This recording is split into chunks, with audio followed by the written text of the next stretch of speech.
it time? It is time for us to do what we have been doing, and that time is every day. We'll know in a very short period of time, but it looks like it could be something that will be not good. Believe me, not good. I see issue with that. And again, hey. You're not going to be able to insult your way to the presidency. That's not going to happen. I don't know who created Pokemon Go, but I'm trying to figure out how we get them to have Pokemon go to the polls.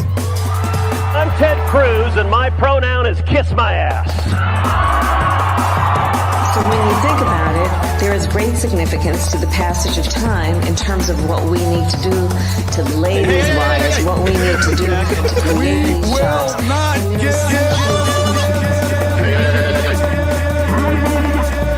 America is a nation that can be defined in a single word. I was going to put Not good. Believe me, not good.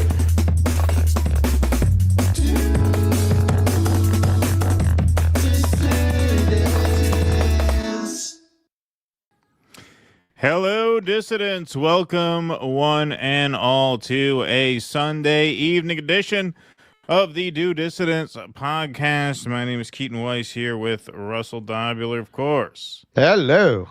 How's everybody doing this evening? Great to see you all here. Nice big crowd to start things off. 778 strong in the YouTube chat, up over 800 strong in the YouTube chat. 456 filing in over on Rumble. It is great to see all of you here. We are going to. We should shout out the artist. Oh yes, of course, the great Jesse Wells. Yes. We always make a point to shout out the artist. Most of you guys know who the artist is, so it didn't occur to me. But yes, of course, the great Jesse Wells. A few of them in the chat were like, "Who is this?"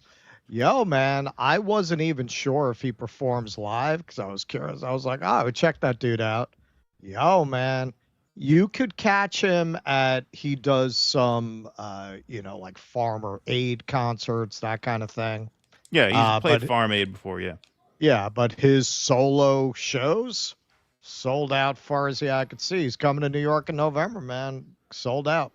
Well, that's terrific. Good for him. Definitely worth it. It's nice to see an online content creator get out in the world and play live, Most of us online content creators do this as a substitute for in-person engagement, so it's nice to see when people break that fourth wall in that way. It takes the pressure off. People like, why don't you interact with people? You say, I do. I do. Right. What do you think this is? Exactly.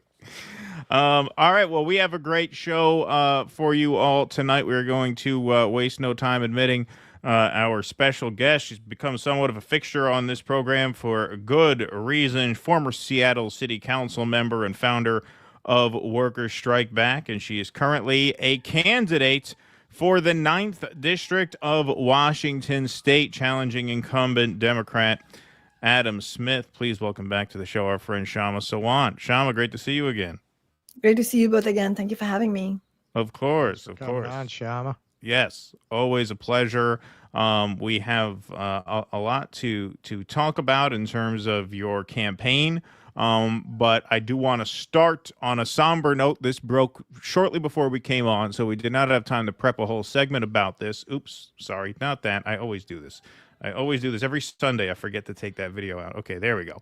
But yes, shortly before we went on the air, we did learn of the murder of Palestinian journalist Anas al-Sharif. So our friend Max Blumenthal tweets out, as the opening salvo of its occupation of Gaza City, Israel has assassinated Anas al-Sharif, one of the world's most courageous journalists. Israel also murdered his brave colleagues, Ismaili al-Ghul and Hussam Shabat. Israel killed them because they showed the world the uniquely satanic violence it has unleashed across Gaza. They were our eyes and ears on the ground. It's really eerie and scary and obviously tragic, but this guy was tweeting out all day today until the tweets stopped, and the last tweet he sent out was of the sounds of bombs in the distance, saying that they are under heavy bombardment, and he, along with two Al Jazeera colleagues, were killed, which adds to the shockingly high total of journalists killed over these past 21 months. And whenever you see a story, whenever I see a story like this, I could speak openly about this. I was born a dual citizen. I wasn't born a dual citizen, but my mother was born in Malta, and so I have dual citizenship. Russ just found some kind of crazy loophole where he can get German citizenship. No, I've known about that for a long time. Oh, you have? All but right. I just found my grandmother's naturalization papers, her marriage certificate, like stuff I had a hard time finding because they misspelled the name when they did it. Gotcha. Okay, so long story short, Russ and I are both able to leave this country, and we are considering it, for being honest. Kshama, you're an immigrant who came to this country, and you fight as hard as you can to make this place better. When I see headlines like this and I just take a big picture view of this whole thing, it's very hard to escape the feeling that this whole American project is irredeemable. Now, you're a revolutionary socialist, you're a communist. I'm sure you get called anti-American all the time. So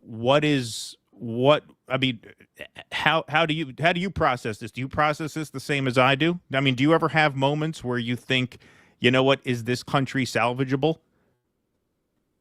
As an immigrant, it's interesting because you're an immigrant coming in. We're two citizens thinking about moving, swapping places. Yeah. Yeah, I actually, yes, absolutely. This is a somber moment, but I was just going to make a sarcastic remark where you said, I'm a revolutionary socialist, and I've often been called anti-American by a lot of haters. I was just laughing to myself because I'm also now being called anti-Indian by the Hindu fundamentalists in India. Right. Because, by virtue of being a revolutionary socialist, my critique is about global capitalism. And so by definition, I'm an internationalist. In other words, I am for the international working class, which means that I have taken on battles, and activists alongside me have taken on battles that also have challenged the Hindu fundamentalist regime in India, also the Israeli regime. I've had the Israeli ambassador in 2014, the Israeli ambassador to the US, publicly criticized me because I published a letter publicly against the Israeli offensive at that time on Gaza and the West Bank, and urging US Congress and also President Obama at the time to stop sending weapons and to call for the stopping of that offensive. But yes, so for me, when you ask, is the American project redeemable or salvageable, I would interpret that as a question about capitalism. Capitalism is not redeemable.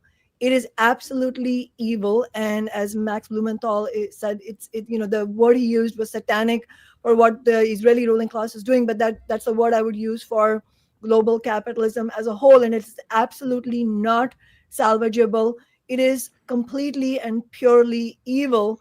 And that's why it is important that we're fighting against the genocide, because it is not only about the genocide of the Palestinian people, which if it was only about that, even that makes it absolutely super crucial that we have to stand up against it. We have no face to show to future generations if we did not stand up unambiguously against the genocide today. Do you know what I mean? The history books are going to have an account, a record keeping of who stood against a genocide and who didn't. And that if we want to be on the right side of history, if only for that, we have to say the right thing, and we have to take risks ourselves. And here in the United States, so many are taking risks. We just saw Columbia University announce sanctions. Can you believe it? Sanctions against students. Have you heard of such a word being associated with university students? But that's what's happening. About 100 or so have either been expelled straight up, or they've been suspended, or they've faced other repercussions.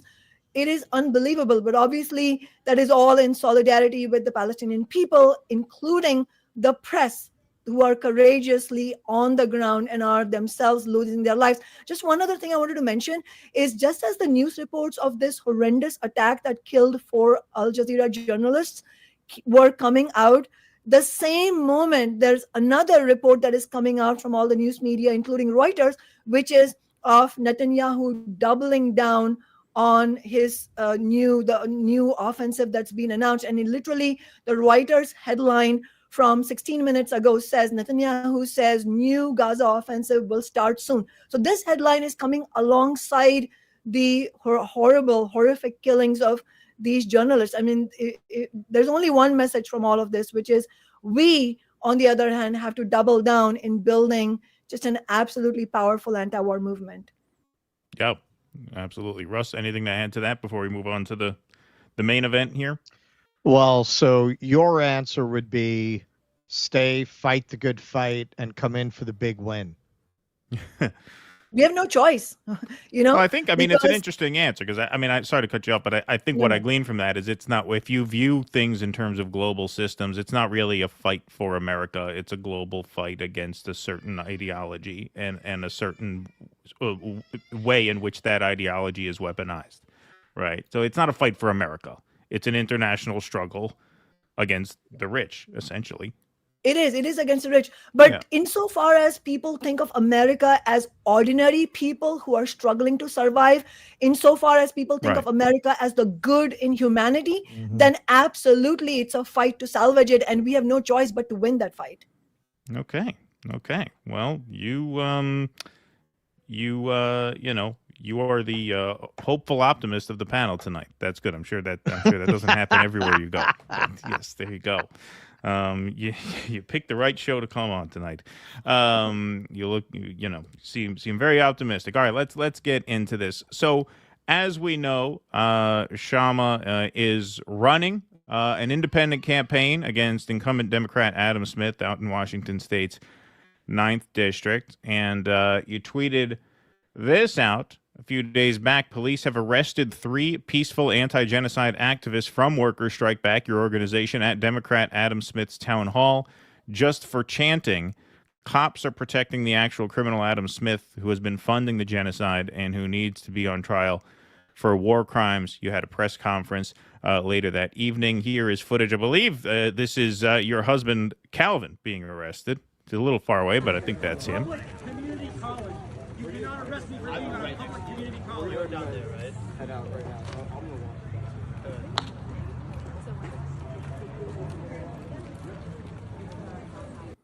one. And here's a local write-up. 3 demonstrators arrested at Representative Adam Smith Town Hall. 3 people were arrested and jailed following a protest at a town hall hosted by Washington State Representative Adam Smith. According to Renton Police, 9 protesters took over the stage during the event and began chanting.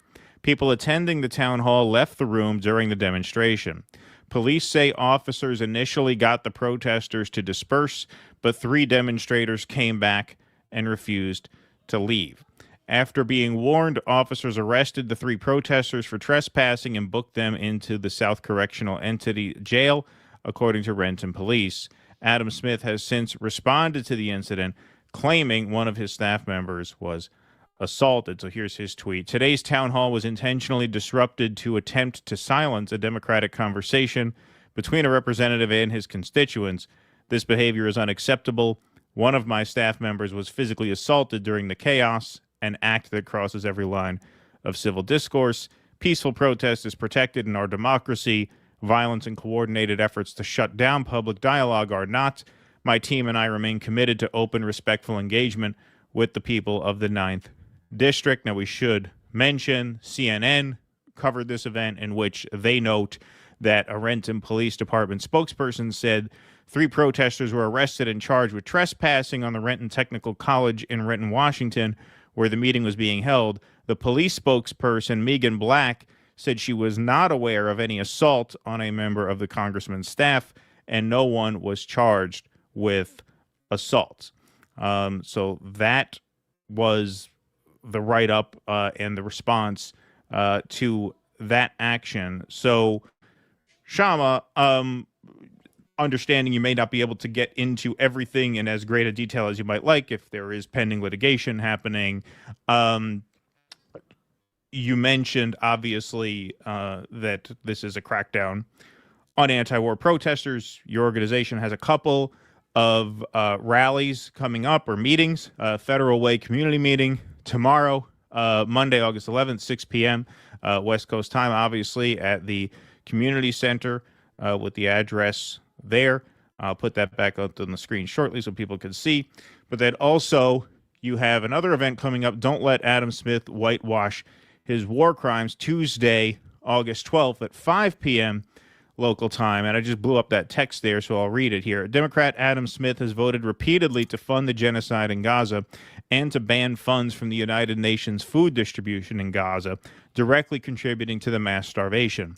As Palestinians die and Gaza starves thanks to his actions, Smith is hosting a Taste of the Ninth fundraiser, where Smith advises his invitees, to, quote, come hungry. Yeah, that's good form.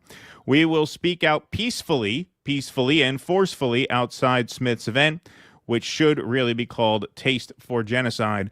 Join us in demanding an immediate end to all military aid to Israel and to the brutal occupation. So, Kshama, I'll give you the floor to explain in whatever detail you can and wish to the events leading up to the arrest of your husband and 2 other activists there, and the imperative of keeping the pressure on and continue to protest at events like this. Yeah, I mean, we're going to be seeing more and more this type of retaliation and repression against the anti-war movement. We're already seeing some of it. I mentioned the Columbia University, which is one of the most egregious examples against anti-war protesters, and really they are anti-genocide protesters. And so the only way for us to overcome this repression, not to mention actually end the genocide and even beyond that end the occupation, is for us to not step back. If we step back in fear, then they win not only the battle against the protest movement, they also win the battle on the question of the genocide. So for us, it should be this type of repression, this type of crackdown should really be a call to action. That is why we're urging everyone who's watching this, everyone who knows about what's happened, to continue to fight alongside us. But concretely, what does that mean? So if you're in the Seattle area, then I really urge you to come to this Pots and Pans protest for Gaza on Tuesday at 5 p.m. Pacific time. It'll also be live streamed. So if you're not in the Seattle area, then please join us live over live stream. But if you're in the Seattle area, you should join us in person, because we absolutely, part of our duty against the genocide is to not allow any of these genocidal Congress members to have a meeting without us there to disrupt it. This peacefully disrupting these meetings is our moral and political duty. There is nothing bad about it. In fact, what is bad is if we don't take on this task with the kind of seriousness it needs. In fact, we saw how, and I'm sure many of you viewers saw, I'm sure you guys saw, Russell and Keaton, Brian Friel, this Republican in Wisconsin, Congress member in Wisconsin, his town hall, I think it just happened a couple of days ago, they had to shut it down because his constituents, who presumably are Republican voters, they would not allow him to do, business as usual, like sort of glad handing, sweet talking about nothing at all, while not only have they continued the genocide, they've also just passed that so-called big beautiful bill and cut $1 trillion from Medicare, Medicaid, and food assistance. So it was actually, you're talking about me being an optimist, Keaton. This, if you watch this town hall, it really reaffirms your faith in the working class, in the sense that these are supposedly Republican voters. They're probably not going to agree with the revolutionary socialists on many things, but these are the people who are shouting down in this town hall saying, there's one guy saying, don't you have a heart? Don't you have a heart? Don't you have a heart? And that's about the genocide. And they just brush him aside. And then the Congress member's aide calls on this other lady, says, let him, whatever, forget about this guy. Let's ask this nice looking lady here. And then she says, I want an answer to that guy's question. And furthermore, I want to ask you, how are you sleeping at night when you are not only responsible for the deaths of babies in Gaza, but also what about the babies from whom you have taken food assistance right here in Wisconsin? So, and after that, they were booing him. And it was just absolutely phenomenal to watch. I felt so proud of these people, working people who were there in this town hall, who, they shut down the town hall, but even as they were shutting down, this guy, this fucking shameful guy, Congress member, he's saying, thank you all for being here. Good to see you all. And they're all booing him. He's saying, thank you all for being here. I'm here every Tuesday. Boo, boo, boo. Like completely shaming him. That's the kind of naming and shaming we need to do. It is our moral duty to do that. And I completely disagree with this dishonest characterization that Adam Smith said, when we do this peaceful disruption, he calls it violence. Fuck off. That is not violence. What is violence is his votes to send weapons worth tens of billions of dollars to Gaza. I mean, talk about political gaslighting. This guy who has the blood of nearly 500,000 Palestinians on his hands saying that the anti-genocide movement is being violent. No, we should reject this. We should go on the offensive. The anti-war movement needs to go on the offensive. And the other thing we need to remember in this movement is you cannot put your trust in the police, in the courts, in any of these institutions. These institutions exist to serve the capitalist system. They exist to prop up the spokespeople, the stenographers of capitalism like Adam Smith. Adam Smith is nothing but a stenographer for the weapons industry, for the Zionist lobby, for the billionaire class, and ultimately for capitalism itself. And these institutions serve these people because that's the agenda they all share. And so the only way we can push back against this repression is by having a mass movement that is strong enough to end all of this. I mean, if we have a movement, this is the irony, and also the paradoxical truth, is that the only way we can build a strong enough movement to push back against this repression, against the peaceful protesters, is to build a movement strong enough to end the genocide itself. You can't separate the two things. Yeah, the thing that also stood out to me too, the thing that also struck me is, him claiming that, one of his staffers was assaulted or whatever. It's really is a reminder, and, it's a reminder that we probably don't need to remind ourselves, but that people do, because, that reminds me a lot of when Trump's DOJ announced that they were going to charge that New Jersey congresswoman for getting into a scuffle outside of the ICE center, where they showed up, say, we have a right to inspect this facility. Sorry, I get a little bit of an echo on your end, Kshama. Let me see if I can take care of that on my end. I might be able to. There. Okay. Maybe it was just a volume issue. Sorry about that. Yeah, they said we have a right to inspect this place. The ICE officer says, no, you don't. Yes, we do. There was a scuffle there, and at the end of it, you could see on the tape clearly this woman was shoved from behind, and her hand went out and hit the ICE officer. Clearly not an assault, but now the DOJ is going after her. You see, the Democrats have a kind of an equally authoritarian it's like what they did to the Congresswoman. Streak. Right. Well, that's what I mean. Yeah, it's like an equally authoritarian streak where if there's a scuffle, if they're dragging you off the stage and you like, well, we don't have video, so I don't know exactly what happens. I don't know how much you're at liberty to discuss, but it reminds me of that they will claim that you infringed upon their rights by protesting their event using very similar language. Now, once again, in this case, it's not clear that there will be any charges. The police spokesperson said she knew of no such thing, but it does remind you that these are two very authoritarian parties when it comes to protecting their power. Yeah, I mean, that's a very good point, Keaton, that the Democratic Party also is very much inclined to use that type of authoritarian tactics when they feel under threat by the movements of the working class. In fact, if you look at throughout history, so many, not only protest movements, but also labor strike actions have faced this type of police repression. Right. And not only police repression in the form of unjust arrests like just happened in Renton, but also the National Guard being deployed, literally being fired at, being shot at. I mean, we have seen all of this, and many of those attacks using the institutions to attack the strike actions, peaceful strike actions, have actually come from Democratic presidents. So It's not, and look at the repression. Let's not end the subject also without mentioning this. Biden actually carried out the most massive repression against the student protest movement last year than any other year since the Vietnam, anti-Vietnam War movement. Right. I mean, that takes some doing to do that. And I should also mention, Calvin Priest is the political director of our congressional campaign. One of the other three who was arrested was M. Smith, who's the campaign manager of our campaign. So these are the kind of tactics they will use to try and cut off the head of the movement. And so the only option we have is to fight back and not to stay quiet. And that is part of why we are continuing the protest. We also held, I should have mentioned, an emergency rally the arrest happened Wednesday. Monday, we held an emergency rally on Wednesday.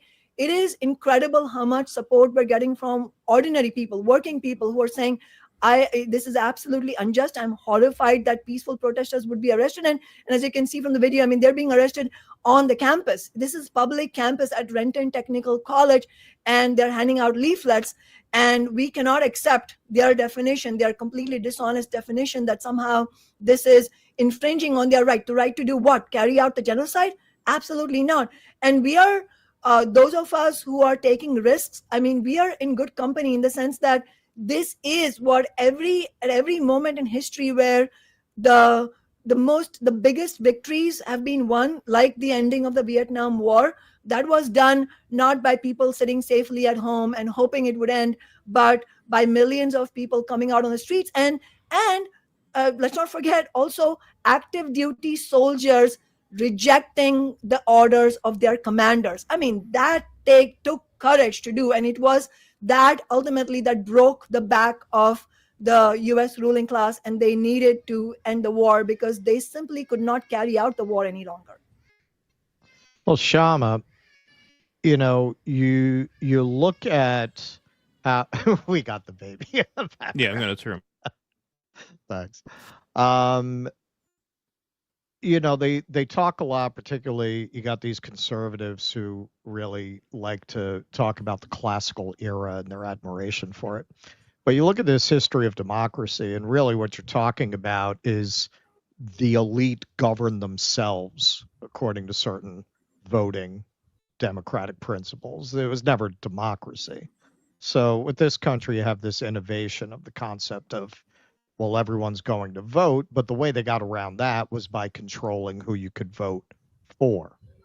Now, is it possible within this system to really vote your way out of it? Is it even feasible? You know, Frank Zappa said something, I'm paraphrasing. He said, once democracy is no longer profitable for them, they'll take away all the scenery, they'll take away the set, and you'll see the brick wall at the back of the theater. When you look at the kind of police state that they're building with ICE, with Palantir, there's never been anything quite like this. Even if you're talking about a revolutionary movement, no revolution has ever had to fight that kind of militarized government backed by AI and a kind of pervasive police state technology that Orwell could never have even dreamed of. How do you defeat that?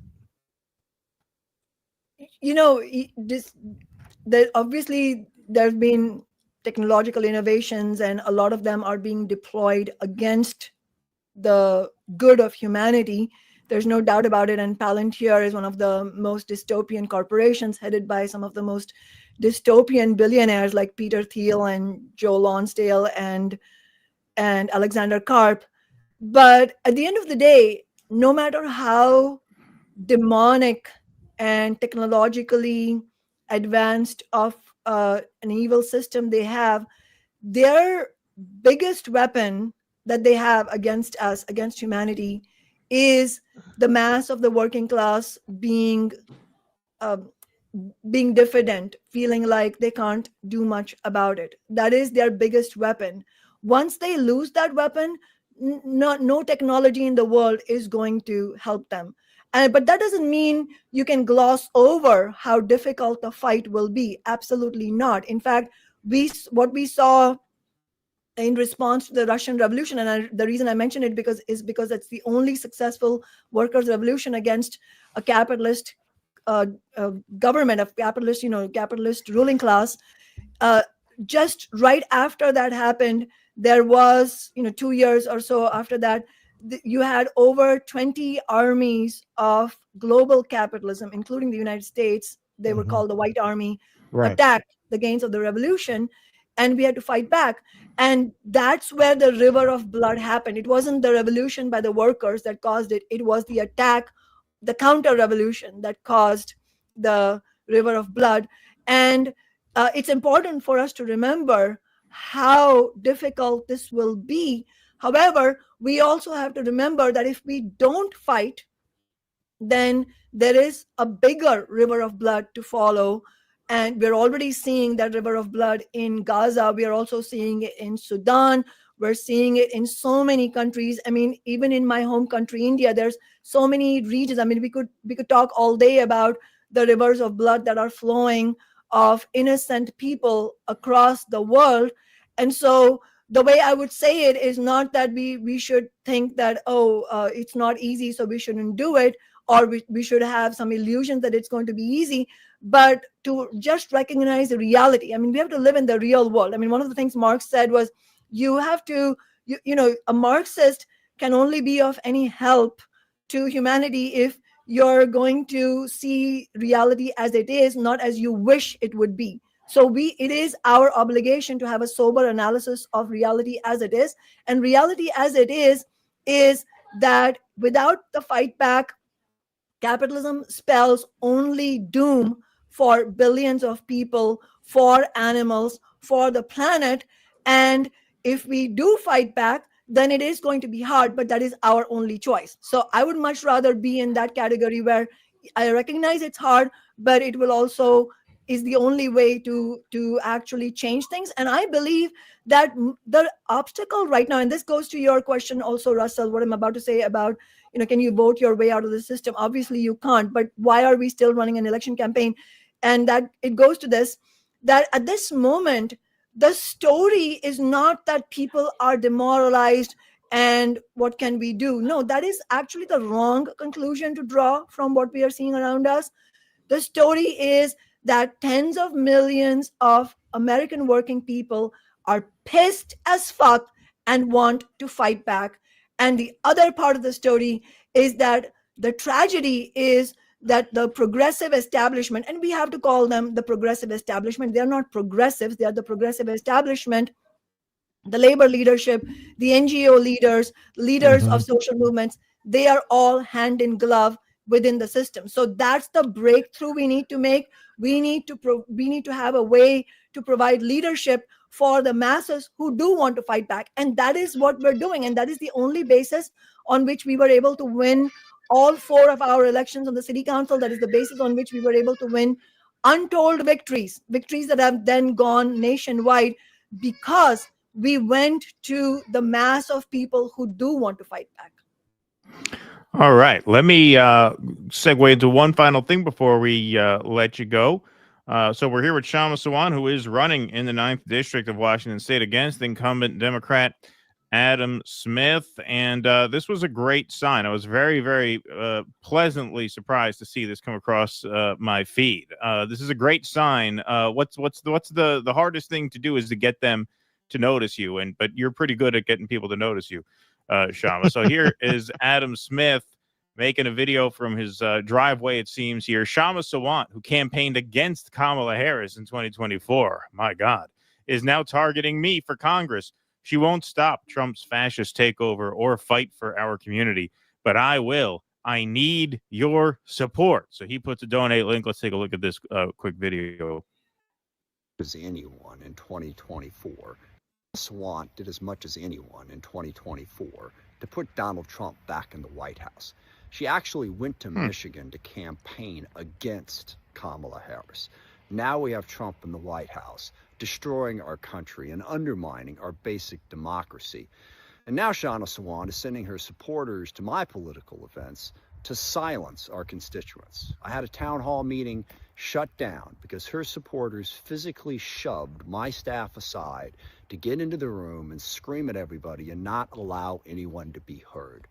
We need to be taking on Donald Trump and stopping his fascist attempt at a takeover of this country, not silencing our voters and assaulting staff members to get our way. 2026 campaign is going to be tough. This is what I'm up against. Kshama Sawant and her efforts to undermine democracy and help Trump. I'm going to fight Trump. I'm going to work on behalf of the working people of this district and of this country to get after the fact that there isn't enough opportunity and equality. And I'm going to stand up to Donald Trump every second of the day. I need your help in this campaign. I need your contributions, your volunteer support. The choice couldn't be clearer. Kshama Sawant wants to take us to a place nobody should want to go. I want to take on Donald Trump and create opportunity for all Americans and preserve our democracy. Please reach out and support our campaign. Okay, so they always go right to the safetyism. They threw the chairs at the Nevada convention, right? Right, exactly.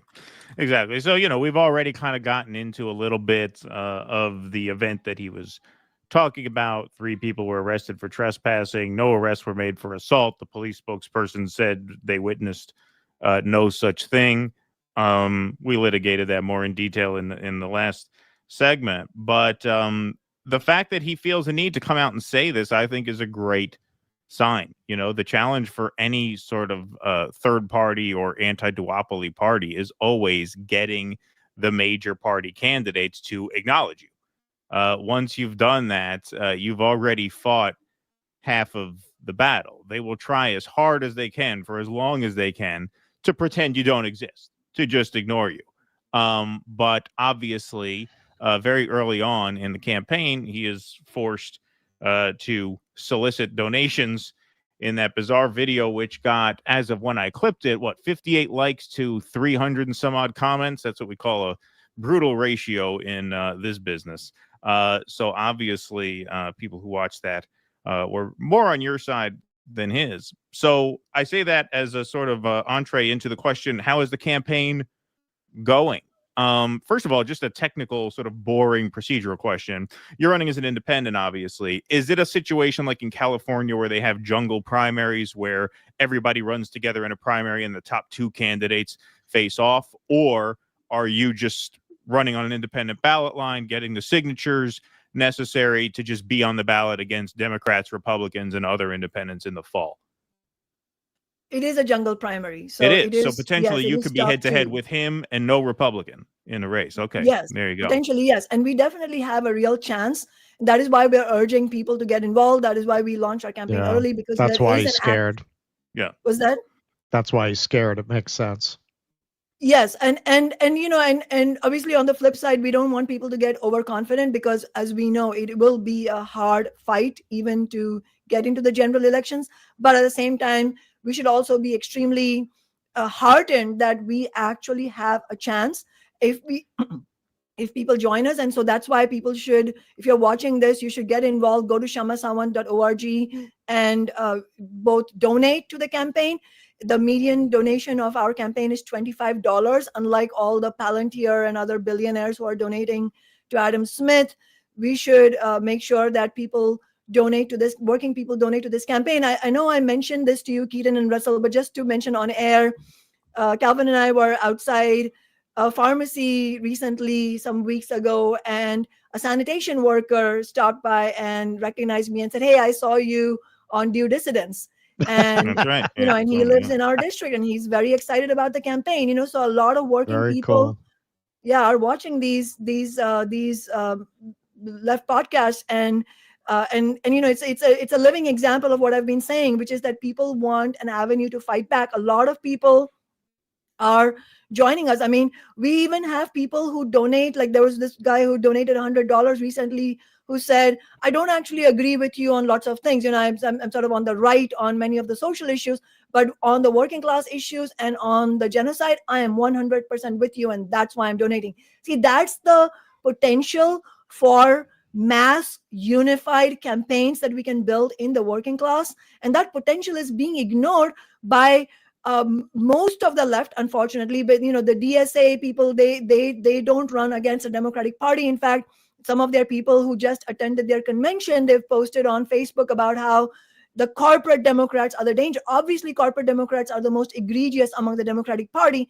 but the DSA leadership is so tight at the hip to the Democratic Party that they are refusing to break from this party, even in the face of genocide, even in the face of the Democratic Party having its lowest ever approval rating in 35 years, even in the face of 9% of people under the age of 35 saying that they support Israel's genocide. I mean, even given these stunning, I would say dramatic shift in consciousness in relation to the Israeli state, even in that context, many of these leaders are not willing to break from the Democratic Party.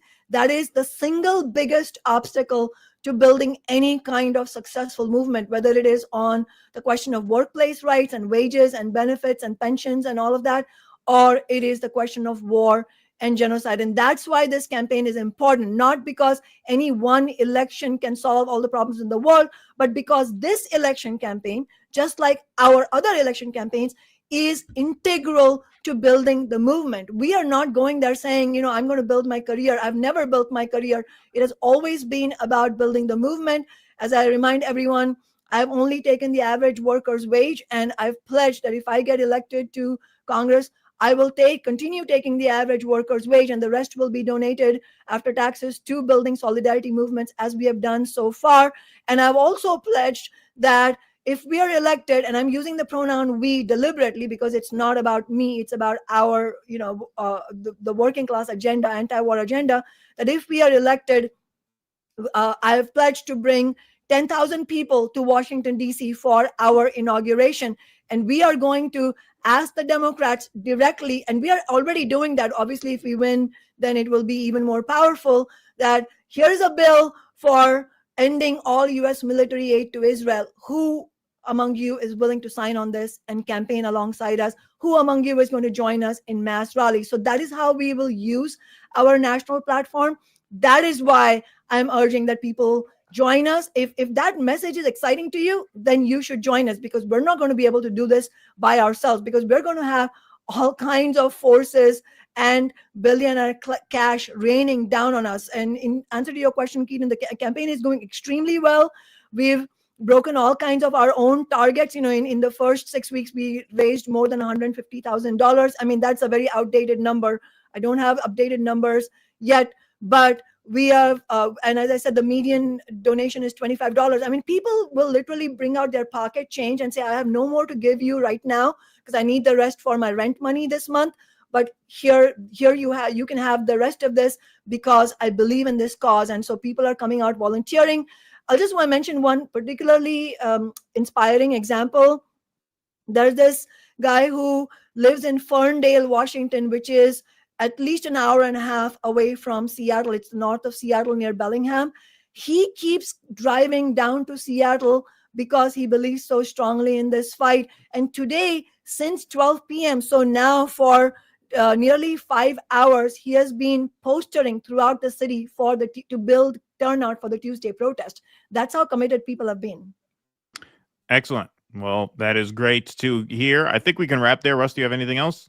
Yeah, Kshama is going to be in New York. That's right. At the end of September. Keaton's going to come down for it, and we're going to launch the inaugural episode of Clubbing with Kshama Sawant.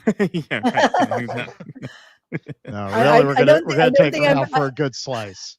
Yeah, I don't think I'm very much fun, so yeah, maybe it'll be disappointing. Well, but neither are we, so we'll be good company for each other. All right. Well, KshamaSawant.org is the website. Go and check the campaign out. You can also go to workersstrikeback.org as well and check out the campaign. We will have lots more to hear from Kshama in the coming days and weeks. If you are in the Seattle area, 2 events this week. Tomorrow, Federal Way community meeting. The address is there. Monday, the 11th, 6 p.m. local time on the West Coast. And then Tuesday, 5 p.m., the protest outside the Adam Smith fundraiser in Des Moines, Washington there. The address is right under the date and time. So check that out. Kshama, always a pleasure to see you. Thanks so much for joining us. We will talk again soon. Likewise, always wonderful to talk to you guys. Take care. All right. Thanks, Kshama. Bye-bye.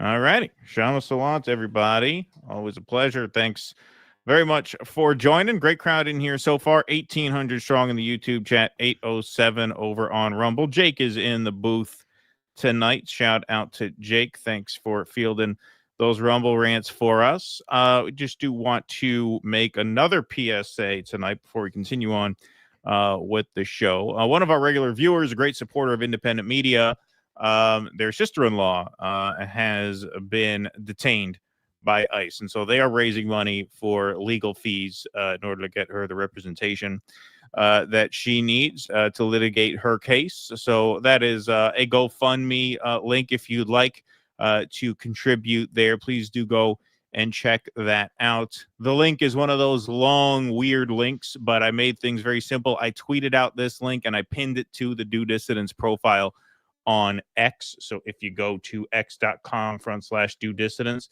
you can go and check that out, or the Twitter URL still works. If you go to twitter.com/Do Dissidents, that takes you to our profile page, and the link is right there. So you can check that out. So please do that if you can and show some solidarity. Okay, let's take some super chats, and then we'll get on with the rest of the show. Artie Blarty Farblast says, we'll be watching replay. Go hard, boys. Kshama's awesome. Thank you, Artie Blarty Farblast. No option but to go hard when Kshama's on the show. Thanks again, Artie Blarty Farblast. Appreciate that. And R says, great work from Dartmouth, Nova Scotia. Russell will also sing Who the Fuck is Alice here as the folks in Buffalo. Oh, you do, huh? Oh, there you go. It's so weird, man. You know, sometimes you just feel like you're experiencing some kind of Mandela effect. When you find out all these people like, you never heard that? You're like, no. Right. I was just hanging out with James the other day, man. Have you ever what did he say?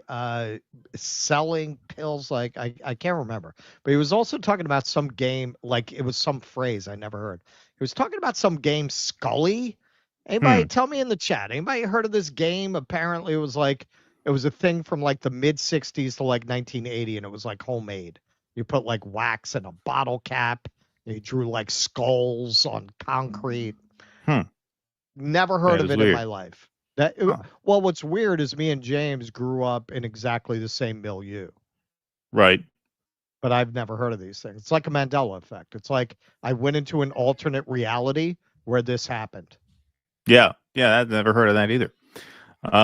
Killer Hinton says, Russ finishes yet another soul-crushing 30-minute segment about a horrific hellscape. Keaton, yep, 100%. Brief pause. Thanks to Artie Blarty Fartblast for the $1. Best show ever. Yes, thank you. Yes, indeed. Good observation, Killer Hinton. Appreciate that. Be doing. My wife said the shelves look better. Oh, yeah, I wanted to ask Kshama what she thought of the new set. Yeah. This is what he said. A guy said I was good at it, played it in Queens. Yeah, it's what James said. He said it was like regional. It was like a regional game. It was only like Rochester to like Queens. Like it was a thing in like a few areas. In a few areas of the city. Wow. That's weird. Interesting. Philosophical questions are Norm versus Cornell. Israelis are brainwashed. Isn't it better to talk with XIDF to tell them the real history of Israel? Nakbas, etc. is the LT for restorative justice. Well, I mean, you want to talk about what a forum could be for that. I mean, there could be a forum for that in an academic circle. Like you can't ban them from class, right? So like if it comes up in class, you can talk about it. But the question is, do you have to include them in your social circles? Like do you have to invite them to your parties? Do you have to, sit with them in the mess hall? No. That would be my position on that. Can a 20-year-old cult Israeli member be blamed for his actions? Wonder what Gabor Mate's take is. Yeah, I mean, he might be. I mean, he not might be. He is a nicer man than me, so maybe he would have a different perspective on it. It's possible. It's possible. I would like to ask him. That'd be a good question. You're right. AKA Katrina Geschner on the YouTube. Thank you, Hung Cat. Appreciate that very much. All right, folks, please smash that like button. Smash that subscribe button over on YouTube. Speaking of like button, we are already at 690.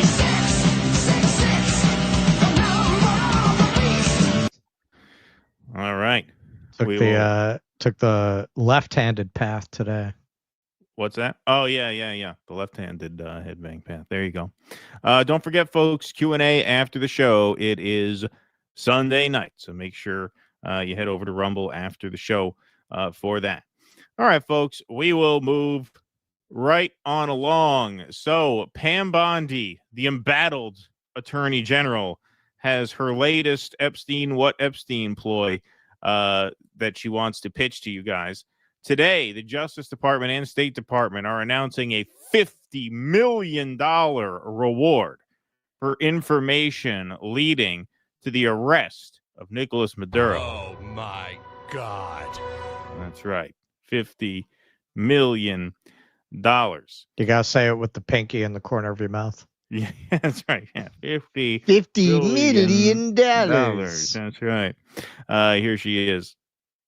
Department of Justice and State Department are announcing a historic $50 million reward for information leading to the arrest of Nicolás Maduro. Maduro uses foreign terrorist organizations like TDA, Sinaloa, and Cartel of the Suns to bring deadly drugs and violence into our country. To date, the DEA has seized 30 tons of cocaine linked to Maduro and his associates, with nearly 7 tons linked to Maduro himself, which represents a primary source of income for the deadly cartels based in Venezuela and Mexico. Cocaine is often laced with fentanyl, resulting in the loss and destruction of countless American lives. Do you know who has nothing to do with this at all? The Jews. Nothing at all. Nothing at all. Totally innocent. Hands clean as could be.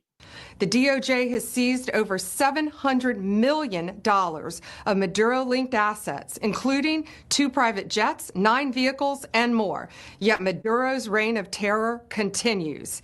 He is one of the largest narco traffickers in the world and a threat to our national security. Therefore, we've doubled his reward to $50 million. So they doubled it, which means they were already offering $25 million. I guess they just had no bites. I guess people were like, yeah, $25 million? Nah, it ain't worth it. Nah, I'm good. Wait, what did Theo Von say to Hitler? Oh, I get it. 25, nah, I'm good. President Trump's leadership, Maduro will not escape justice, and he will be held accountable for his despicable crimes. If you have any information to bring this criminal to justice, call 1-202-307-4228 or go online. All right. So you see what I mean? Like, really, male and female. The key qualification to be one of Donald Trump's inner circle is the ability to project over-the-top telenovela-esque grievance. Right. Just grievance. Yes. Stephen Miller does it. They all do. And this is a threat to the...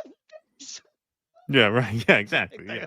They all sound like they're about to start crying about the horrors. And hey, man, we are online enough by virtue of our occupations that you could see who this is aimed at. Like, they're not wrong. There are a lot of people out there who just wait around all day like people in a freaking in a dust bowl praying for rain or some rage bait. They're just sitting there all day waiting for the rage bait. So this tone really appeals to a certain segment of their base. I would argue that's their main base. People for whom this gets them off the couch. Right. God damn it, Venezuela is sitting it. Like that. That's it, man. That's their voters. That's their voters. And just like Fox News and all the right-wing media and all the liberal media for that matter, they understand that it's better to have a disturbed, dedicated following than to have broad appeal. Yes. That is the bet that they have made over and over again. Well, one person bit. They offered information. Search as La Femme says he's in Venezuela. I take Zelle, Venmo, Cash App, and Apple Pay.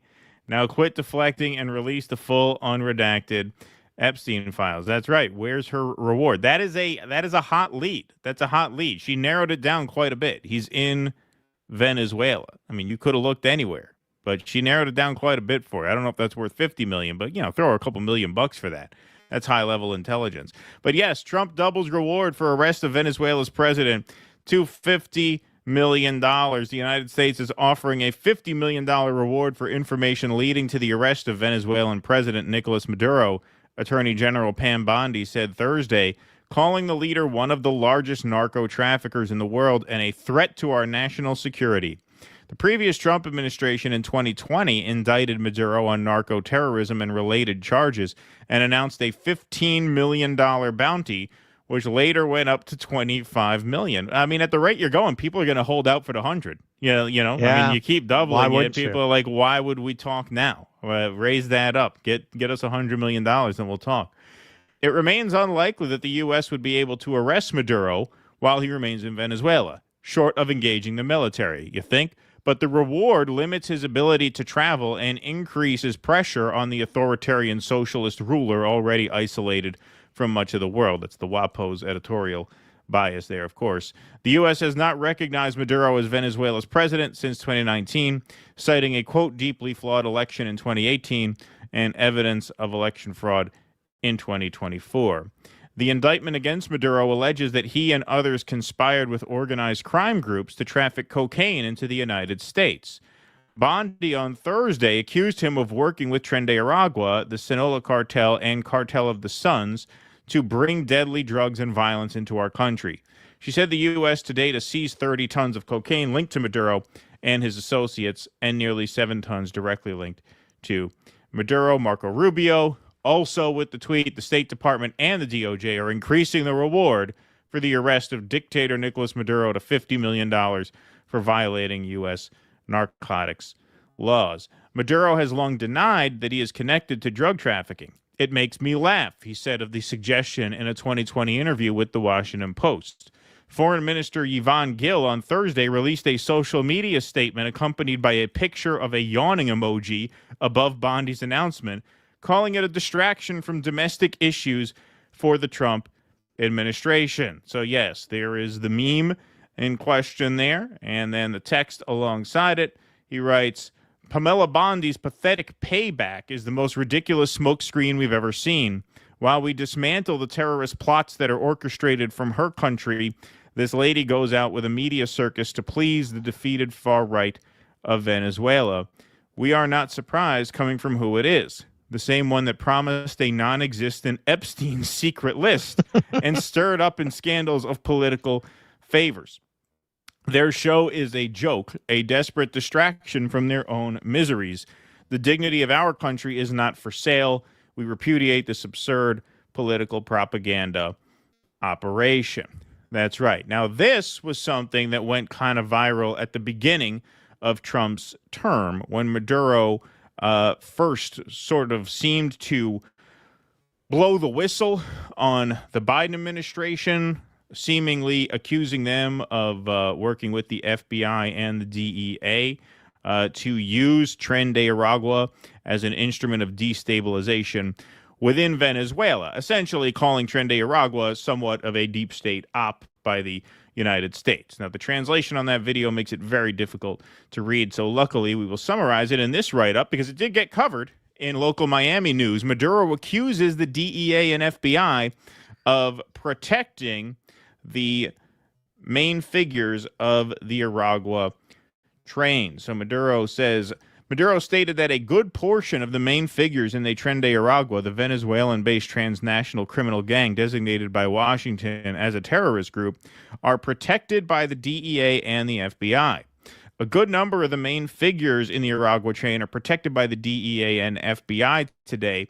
At this time, as I speak, Maduro said in an event broadcast on the state-run VTV channel. He also reiterated that these U.S. agencies promoted, organized, and coordinated the Aragua train from Colombia to commit terrorist activities in Venezuela. In another event he led, Maduro suggested that U.S. President Donald Trump request verifiable reports from the FBI and the DEA so he can, quote, see the truth about the Aragua train. I respectfully tell President Donald Trump to request the reports from the FBI and DEA from the offices in Colombia from the last 4 years so that you could see, President Trump, who financed, who moved, who directed the famous Aragua train, who took it to Colombia, who took it to the United States, he stated. So, of course, Maduro, last time I asked them for files, I was in them. Yeah, right. Yeah, exactly. Yeah, that's right.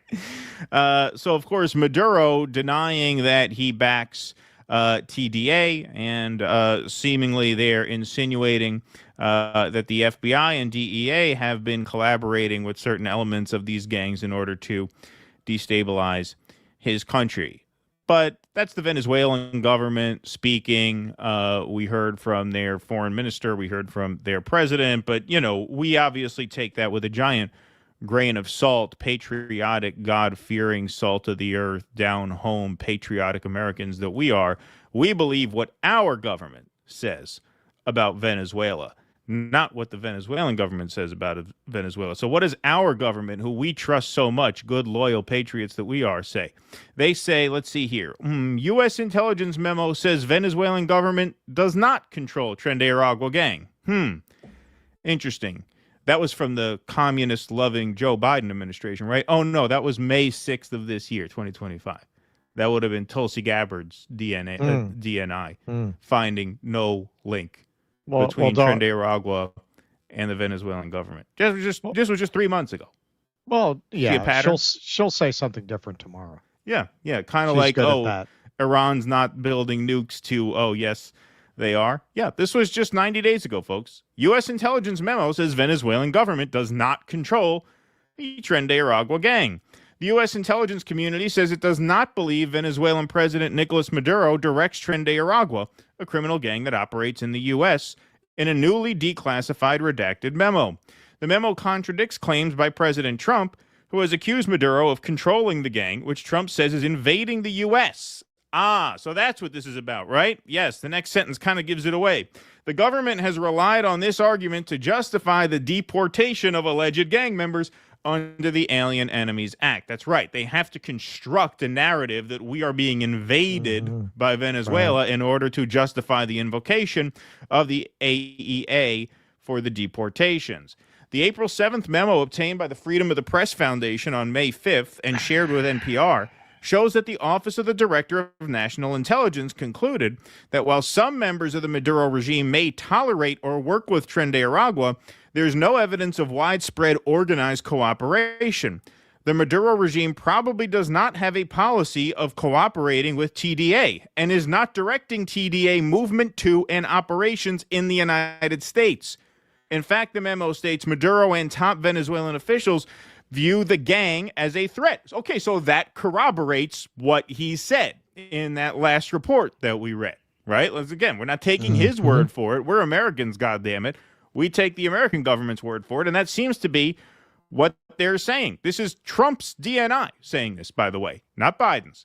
The memo states that the Intelligence Council has not observed the regime directing TDA, including to push migrants to the United States, which probably would require extensive coordination and funding between regime entities and TDA leaders.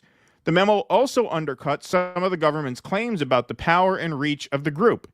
It says TDA is decentralized and notes that it's highly unlikely that TDA coordinates large volumes of human trafficking or migrant smuggling. So that's Trump's own DNI seeming to undercut his message, which isn't the first time this happened. Of course, last time it happened was when he was trying to get the war with Iran going, and what happened? Tulsi folded instantly and said, I didn't say that. So I'd be very interested to hear what her reaction to all of this is. But for a slightly different take, and not different in the sense that all right, my money's on her reaction is whatever they tell her reaction is going to be. Whatever it's going to be, exactly. So yeah, for a slightly different take, and by different I don't mean contradictory, I mean just attacking this from another angle. I thought Nick had a great monologue on this about the United States seeming to want to blame its drug problem on all of these other countries, as opposed to looking within itself at its own society to see what could be going wrong in that regard. So this was pretty good. Let's watch this. And the Trump administration has put a $50 million bounty on Nicolás Maduro, calling for his arrest. So instead of calling for the arrest of convicted war criminal Benjamin Netanyahu, who carried out a genocide and bombed 5 countries in just 2 years, Donald Trump is calling for the arrest of Nicolás Maduro for having the audacity of not allowing the United States to overthrow his country. The Zionist-occupied West has made a complete joke out of international law. The Trump administration is accusing Nicolás Maduro of working with the cartels in order to destabilize the United States. I think Nicolás Maduro has other things to worry about other than turning Americans into drug addicts. Why do Americans refuse to accept responsibility for their own drug problem? So according to Americans, our drug problem is the fault of Venezuela, Mexico, China. Even Donald Trump tried to blame Canada for our fentanyl problem. Isn't it hilarious that the party of personal responsibility wants to blame every other country under the sun for America's drug problem? At the end of the day, America has a massive drug problem because we live in a toxic society that doesn't value life unless you are a worker robot that is making profit for the capitalist class. So Americans can blame other countries all they want, but there's no fixing American drug problem until we solve the problems of our toxic society. Guy's good. That's good. another good point. He's good. That guy's going places. He's going places, that guy. Yeah, really, really good stuff from Nick there. It's a great point. I agree with just about every word of that. You have, a cultural rot fueling the American drug crisis, as well as capitalism, profit motives from pharmaceutical companies like the Sacklers, obviously, and yes, the CIA, which ran drugs into this country. So Maduro, if he is guilty of this, which again, Trump's own DNI office said there's no evidence that he is. If he is, he's pretty far down the list of culprits. Yet Pam Bondi, very hysterical on camera with this latest ploy to make you think that she is an enforcer of law and order, while of course letting the pedos walk. And everybody keeps reminding her of this every single time, which is great to see. This is one of the more laughable attempts, especially since, doubling the reward is not going to do anything. You had a $25 million reward. No one cared. You got a $50 million reward. No one cares. Even if you get, what do you mean? We want information on Oh, him. yeah. Let me organize a arrested. Paramilitary group to go on a suicide mission. Well, that's what I mean. Like, in a foreign country to arrest the leader. Right. Like, even if you get the information that you want, how are you going to get them? You're not. It's a pathetic attempt to deflect from the story that looks like it could be the undoing of this administration. This one fell about as flat as all of the others. Yeah, honestly, when you look at this, when you look at the dog and pony show that this administration has put on since they got in office, I can't remember the exact amount, but I still remember this. A lot of people fell for this. Right when they got into office, I think it was Levitt came out and talked about how they had found $17 billion in money that was going to subsidize this or that. And we just cut this, and it turned out it was something that was cut under Biden, and they just completely misrepresented it. But a lot of people shared this clip around. Right after that, I said, well, okay, man, like, you just can't trust them on anything. After that, like, it's very clear that these guys really don't care if there's any underlying truth to what they're telling the public. They really don't give a shit. Right. So when the Russiagate thing blew up, I don't understand people who really should know better, journalists in the space who have been around a lot longer than we have. Why would you trust any of these people? Like, once you saw Tulsi say one thing about Iran, and then they give her a talking to, she says something else, which is pretty much how I would describe her whole career. I don't get the Tulsi fuckboys at all for that reason. But Russiagate, yeah, man, like, sure, yeah, they completely weaponized the government and kept people distracted from people really responsible, the DNC, the Hillary campaign, the media itself that gave Donald Trump $1 trillion in advertising. Right. No, it's Russia. Oh, yeah. Sure. We've known this for years, right? Any new thing that they're revealing, there's no telling if it's true or it's not true. Like, it's not that there's nothing there. It's that you can't trust what they tell you is there because they're degenerate, lying scumbags. They have been from day one. So why would you go and report credibly, not just report it, they said this. I mean, like, just assume they're telling the truth about anything that they tell you. They do not give a shit about anything other than the propaganda function of what they're telling you. And particularly when they started talking about this, and this is another example of it, a more minor one. Once the Epstein files thing blew up on them, they've just been poking around, trying to figure out what distraction might work, what will move enough people off of this subject. Russiagate was, they came out with their biggest weapon, right? Let's get everyone talking about Russiagate. If you fell for that, I don't understand why. I don't understand why. Like, it was very obvious what their intention was. So all the more reason to be skeptical, given their obvious motives of what they're telling you. Maybe it's true. Maybe it's not. You got to kick the tires on anything they tell you. This is a perfect example. Like what? We don't have millions of dollars and a research team. What did that take you? A little Google search to find that the DNI had said something completely different? Why would you take anything they tell you seriously?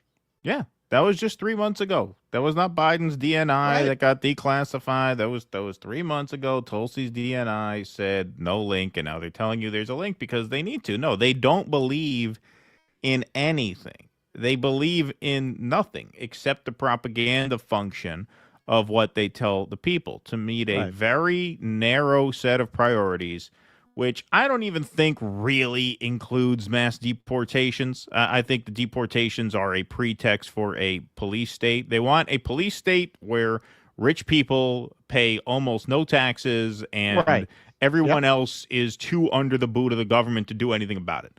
That's what they want, right? And everything is in service of that. Beyond that, these people, they have no ideology whatsoever. Another perfect example of that was fucking hilarious, where Trump, he slashes the funding for the mRNA research, and they ask him about that because he bragged about Operation Warp Speed to no end when he was president and even on the campaign trail.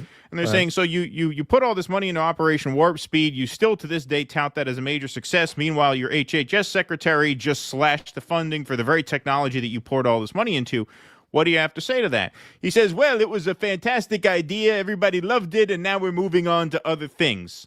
Like, just totally so obviously incurious about what he's talking about, obviously detached from the policy in every way you could be. Like, if Peter Hotez had been running as an independent in 2024 and polling at 8% to RFK's 5%, Trump would have called Hotez and said, I'll give you HHS secretary if you drop out and endorse me. Obviously, that's how little he cares about the actual policy.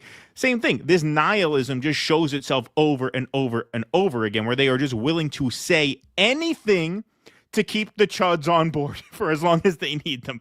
That's it. Beyond that, I hear the that agenda Sydney is Sweeney's tax got a cuts great and pair of Palantir. tits. That's it. Yeah. Let's get him talking about that. Right. Exactly. All right. Let's see here. Comrade Blackpill, why did Kshama side with liberals and union bureaucrats against 15 Now Tacoma? Maybe we should learn the lessons of that grassroots campaign. I don't know about that campaign. We don't know anything about that. I don't know nothing about that. Sorry. It's a me. Thanks for the $4.99. American who's moved abroad. It's great, but not a panacea. Capitalism and imperialism are global. Shama's right. Working class internationalism is key. I agree. Cowboy Kitty. Oh, Cowboy Kitty. This is, I won't say your name publicly. I don't know if you want that disclosed, but he's the guy whose sister-in-law is having the problem with ICE. She's still being held by ICE, has petitioned for parole release up to a judge now. Next court date, September 14th. Thank you guys so much. Love the show. Fuck ICE. Yeah, no, it's our pleasure to share it. Sorry, I didn't see it earlier. You sent that to us a few days ago. I just didn't see it in the DMs until after Thursday's show. But yes, happy to do it. Russell's Peasant Mind, St. Louis-style so-called pizza is not only disgusting, but also a disgrace to the great state of Missouri, just like its loser senator. There you go. That's Trump's burner right there. It's Trump's take on St. Louis pizza. Now, look, we're going to stream that, and I'm sure we're going to be horrified. But when Kshama comes, for real, man, we're taking her out for the Nona slice. Yeah, we got to take her out to the Nona slice for sure. All right, what do we got over here? Abiding says, I'm jaded enough to think Mark Maron's crusade against Podcast Bros has little to do with the trans rights and more to do with the traction of anti-Israel sentiment. Crusade against Podcast Bros. Oh, you mean on his stand-up special? I only saw the minute about Theo Von. I thought it was a good impression. Hunter Biden, crackhead Barbie 28. The fix is coming, baby. Meth America high again and again. There you go. That's a good one. Yeah, he should run with crackhead Barbie. That'll be a ticket. She's a friend of show. She is friend of show. That's right. Yeah. Happy belated birthday, Russell. Sorry it wasn't on time. I'm just a jazz man. There you go. There you go. Get out of anything that way, man. Yep, absolutely. Best. Love hearing Kshama say, oh, fuck off. There you go. Thanks, Nina. Appreciate it. We're a bad influence. Yeah, I think that's our influence on her, because I don't remember her cursing that much in prior interviews. But that's all right. That's all right. Okay, let's before we go into our next segment, folks, we have a new dissident sponsor. This is one I'm excited about. The Grifter's Bible is the mind-bending novel by El Shabooms, and it's now a free weekly series on YouTube with a soundtrack by monumental sonic architecture. So follow the First Electric Church of Jesus Christ as they combine the bleeding edge of black patented neuroscience with the state-of-the-art Michigas to beat the Great Recession. They sell visions of God to the huddled masses of Deep Ellum, Texas, and the money pours in until the local competition, the police, and the U.S. Navy decide to put a stop to it. There's ass whoopings, car chases, and a showdown at high noon on Good Friday in Dodge City. It's sci-fi noir. It's a picaresque thriller. It's a Western from 10 minutes in the future. It's The Grifter's Bible, which is a film series by El Shabooms with a soundtrack by monumental sonic architecture. A new episode is posted every Monday at youtube.com/@Shaboom. So this is a YouTube channel with a novel that's been developed Sounds pretty damn good, man. Yeah, into a YouTube series. It's cool stuff. So go and check that out. youtube.com/@Shabooms. I'll leave the link up there for a bit. Jezzy, if you could post that in the chat, that would be awesome. Thank you very much if you're there. youtube.com/@Shabooms. Head on over, give it a subscribe, and catch some episodes. Quite a few episodes are already up. So make sure you do that and support our dissident sponsors who help make this show possible. And if you have a project, an art project, a book, music, or anything, small business that you want to promote, you can send us a message at dudissidents.com/sponsors. That takes you to a contact form. You fill out the information, and we'll get back to you if we think it would be a good fit for the show. All righty. Perfect. All right. Moving right on along. If you happen to have the Find My Congressman app installed on your iPhone or Android phone, you might be surprised that your congressman is in Israel. They're all in Israel. Megatron. Basically half of the U.S. Congress is in Israel now. I think Summer break, baby. Summer break in the Holy Land. Mike Johnson today praying at the Western Wall in Israel while wearing a kippah. America is an occupied country. Mike Johnson, the 56th Speaker of the House of Representatives in America. We're here with a delegation of members of the House. We're so grateful to be in Israel, particularly on this day, recognizing the destruction of the two temples and two times in history. But it is such a moving time for us to be here at the Wailing Wall. We've offered our prayers. We put our notes into the wall as is traditional. And we're so moved by the hospitality of the people and the great love of Israel. Our prayer is that America will always stand with Israel, and that we will we pray for the preservation and the peace of Jerusalem. That's what Scripture tells us to do. It's a matter of faith for us and a commitment that we have. God bless you. Yeah, now a lot of people look at this ritual of people going to the Wailing Wall and doing this ritual and putting the note in and saying it's a humiliation ritual. It's a sign of submission. I don't see how else you read that. Muslims don't make you go on the Hajj. Christians don't make you, Catholics don't make you take communion. I don't know of any other religious group that does this. Buddhists don't make you come and meditate. Only Israel. I'm not even going to say Jews. Like Jews in general don't make you come to their synagogue and worship. This is purely an Israeli thing, and I don't see how you read it other than as an act of submission. How else do you read people who don't belong to a religion acting out as if they deeply care about the core mythology of this religion. And I wouldn't even say this religion. It's a particular nationalistic interpretation of the religion that maintains this ritual of going to this wall and sticking a note in. There's nothing in Judaism about that. This is a unique Israeli ritual that they've connected to the religion as they've connected their parasitic state to the religion. But why would you make people do that who are not of this religion? What is this wall supposed to mean to them? Oh, it's so moving to me. Why? Like, what do you care about it? This isn't your religion. This isn't your history. No, the worst the Christians ever put me through is they made me pretend that Family Guy is funny. Other than that, nothing like this. So you in got college, John's. all of the goyim made me watch Family Guy, and I felt obligated to laugh to try and fit in, to hide my contempt for them. So that's the closest thing to a humiliation ritual that the Christians ever put me through. Well, when they really want you to hate yourself, they make you watch It's a Wonderful Life. Right. Well, What's a Wonderful Life is actually not bad. Yeah. Yeah. I mean, that I could stomach that. Well, it's culture destroying. Yeah. Yeah. That's the weapon when they want to blast the Jew out of you. They make you watch It's a Wonderful Life. Look at all those slim, healthy goyim under the Christmas tree. They're so nice and wholesome. They're so innocent. Look at my people fighting. I want to be like those people. Look how nicely their sweaters fit. Look at all that form-fitting clothing. Look at those noses, not a hook among them. Yeah, right. Johnson, Judea, Samaria belong to Israel by right. This is Harrison H. Smith. Bethlehem, Jesus' birthplace, was under Muslim rule for nearly 1,200 years, from 637 to 1947. During that time, the Christian population never went below 85%. In the 77 years since Israel was founded, that has dropped to just 10%. Mike Johnson is working with Israel to make it 0%. Now, the more you look at this, the more you realize everything you've ever been taught is the exact opposite of reality. You have been taught, we have all been taught, if you're from the West, any Western countries, chances are you've been taught that the Muslim world is made up of savage, backward, medieval, intolerant theocrats. So how is that possible?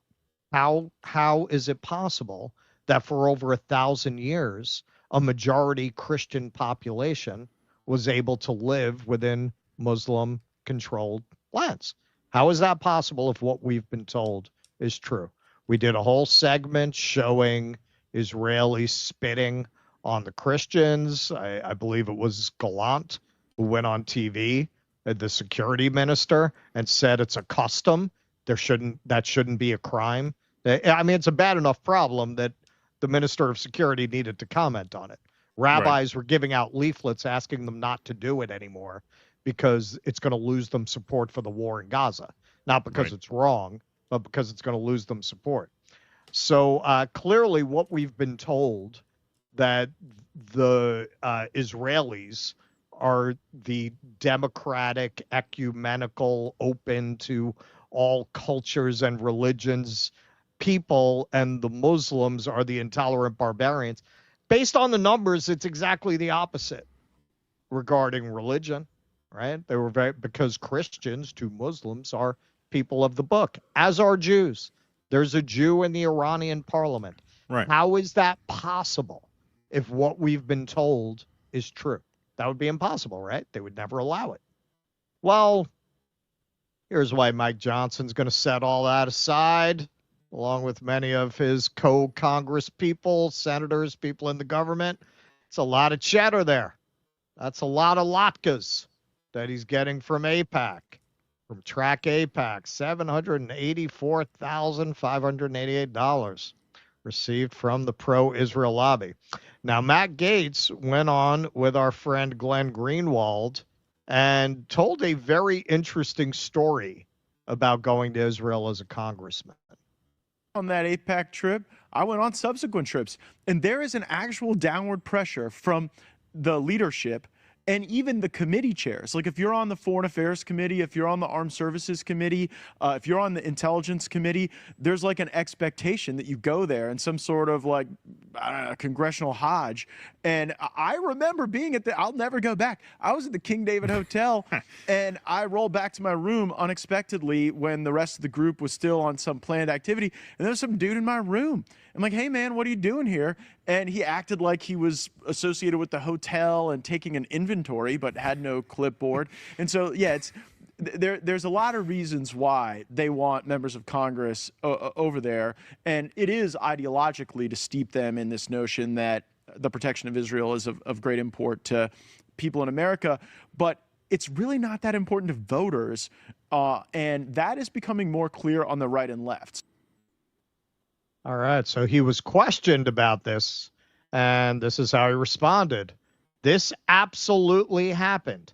I explained these events to my family in case something went awry with me. My God. air quotes, not his. Yeah. I reported this to, I wonder what he could mean by that. I reported this to my committee leadership at the time and was told it was regular and I should never leave anything meaningful in my hotel room abroad as a member of Congress. So you might remember Thomas Massey went on with Tucker Carlson and talked about how everybody has an AIPAC handler. But me has an AIPAC person. What's that mean, an AIPAC person? It's like your babysitter, your AIPAC babysitter, who is always talking to you for AIPAC. They're probably a constituent in your district, but they are firmly embedded in AIPAC. And every member has something like this? That's how it works on the Republican side. And when they come to DC, you go have lunch with them. And they've got your cell number, and you have conversations with them. That's absolutely crazy. I've had 4 members of Congress say, I'll talk to my AIPAC person. And it's literally what we call them, my AIPAC guy. I'll talk to my AIPAC guy and see if I can get him to dial those ads back. Why have I never heard this before? Why would they want to tell their constituents that they've basically got a buddy system with somebody who's representing a foreign country? It doesn't benefit the congressman for people to know that, so they're not going to tell you that. When you go to Israel, they put underage pussy in your hotel room. That's how they get you, Tucker. You go to sleep with the Bible, you wake up with a 12-year-old. Exactly, yeah. So now when Matt Gaetz was a congressman, well, he was whistling a different tune. Here he is with Bibi. Earlier this week, I had the opportunity to meet with Prime Minister Benjamin Netanyahu while visiting the nation of Israel. I am a big fan. Hashtag stand with Israel. Well, I guess coming back to your hotel room, finding a guy dressed up as a creepy clown in there, rifling through your stuff will do that to you, especially if you're worried that there might be a mishap on your trip. Yeah. So you get this the polonium is, toothpick on your nightstand there in the hotel room. Yeah, exactly. So I think this was 2019 and 2020 that he tweeted these things out. Proud to stand with the Bukharian Jewish community tonight in the Capitol. I'll always support our Jewish communities and our strong ally, hashtag Israel. And there's another one, probably the most extreme of them. The BDS movement is blatantly anti-Semitic and constantly targets businesses operating in Israel. I'm proud to serve a state that has stringent anti-BDS laws. Okay, so now you could say, well, all right, now, as many, I think certainly many Zionists would say this, that now that he's making his money podcasting and being a host on, what is he on now? Newsmax or OAN? OAN, I think it's OAN. He's on OAN. So he sees it as to his advantage to take this line, but he was saying something else when it was to his advantage. That, and that certainly may be the case. I am inclined to believe there's another explanation for why he's speaking out about Israel now and speaking very differently than he did when he was in Congress. John Kiriakou recently did an interview about how everyone hates the Israelis. Even people who start out liking the Israelis end up hating the Israelis. I think that may be the explanation. Let's listen to a little bit of this. Met anybody at the CIA who was pro-Israel. Never. Not one. Not a single person. No. No, not a single person. And it's because they make it so hard to like them. You know, if we're supposed to be their best friends, we have this special relationship. Well, I'll tell you the same story I told Danny Jones. I worked with this guy for years, and he married a woman in the office. Really terrific people, both of them. Terrific people. And when I was going out to Bahrain on my rotation to the State Department, the wife was going out to Jerusalem because she got the same rotation to the State Department. So because she had worked with the Israelis for many years, the station decided to declare the two of them to the Israelis. So they land and they go straight to Mossad, and the chief said, these are my officers. She's on rotation to the State Department, and he's just going to study Arabic at the University of Tel Aviv. Right? No harm. So they're there for a little while. They go to a party at the ambassador's residence, and they come home, and all of their living room furniture had been rearranged. And they're like, you know, not cool. But this is what the Israelis do. They break in the house. They rearrange all your furniture just to say, ha, fuck you. We can do anything we want. So they're there working. Months pass. They're having a good time. They go to the ambassador's Christmas party. Now they're So basically, Israel is the Manson family of countries. This is something the Manson family used to do. They would break before they killed anyone. As practice, they started breaking into houses and rearranging all the furniture to freak people out when they got home. So Israel got it from the Mansons. Maybe the Mansons got it from the IDF. Maybe they got their training from them. They're living in Jerusalem. The embassy at the time was in Tel Aviv. And so it's about a 30 or 40-minute drive to get from one city to the other. They come home at the end of the party, and people had taken shits in all of their toilets in their house. Every toilet had shit in it. You know, not cool. They're not doing anything. They're not working against the Israelis. They're just doing normal stuff. He's studying Arabic. She's just in the embassy's, economic section or whatever. And then when their tour was over, 2-year tour, the ambassador threw a going away party for them, which is a normal thing. And they get back to the house, and the dog is under the dining room table whimpering because somebody had cut the dog's tail off. Jesus And they Christ. wrapped it with gauze and with medical tape. That took a turn. Now, why would you do something like that? What do you hope to gain except to make us hate you? You know, if you're trying to win friends and influence people, that's really not the way you're going to want to go. So now here are these people who, if anything, were, moderately supportive of the Israelis, who came home only with bitterness and hatred toward the Israelis for this harassment that lasted for 2 years. Why? Why would you do that? What do you hope to accomplish? Yeah. So these people are sick fucks. So why would Matt Gaetz talk this way? Clearly, obviously, he has a freedom he didn't have as a congressperson. And added to that is probably that all of these people hate Israel. They hate the Israelis because they are sick, psychopathic, murderous assholes that turn off everyone who has any real experience with them, except Cory Booker, who likes getting shot up the ass by Shmuley, apparently, in a clown suit based on recently released videos. But yeah, most normal people who deal with these sickos don't like them. So Gaetz now, he's not in Congress. He's not getting that AIPAC money. Yes, I think that, he's saying something different now because it's in his self-interest. At the same time, I think there's a genuine hatred of the Israelis behind it, and he's happy to be able to finally actually tell the truth about what he experienced dealing with these people. The same kind of people who would break in his hotel room of a congressman in a very blatant way like that are the same kind of people who would do the kind of thing that Kyriakou describes in that story. Well, this is what, I mean, it's consistent with all of these reports that we see, no matter who the president is. I mean, we saw reports of Trump getting into fights with Netanyahu. We heard reports of Biden Right. fighting with Netanyahu Right. and Obama fighting with Netanyahu. I mean, I have no doubt that those are all true. Right. You know, I mean, it doesn't mean anything if they just carry out whatever aims he directs them to, which they do. Yeah, no, on a personal level, no, they all can't stand the prick. It's obvious. It's obvious that no one likes him. Like, like they'll do what they have to do to make them happy, apparently.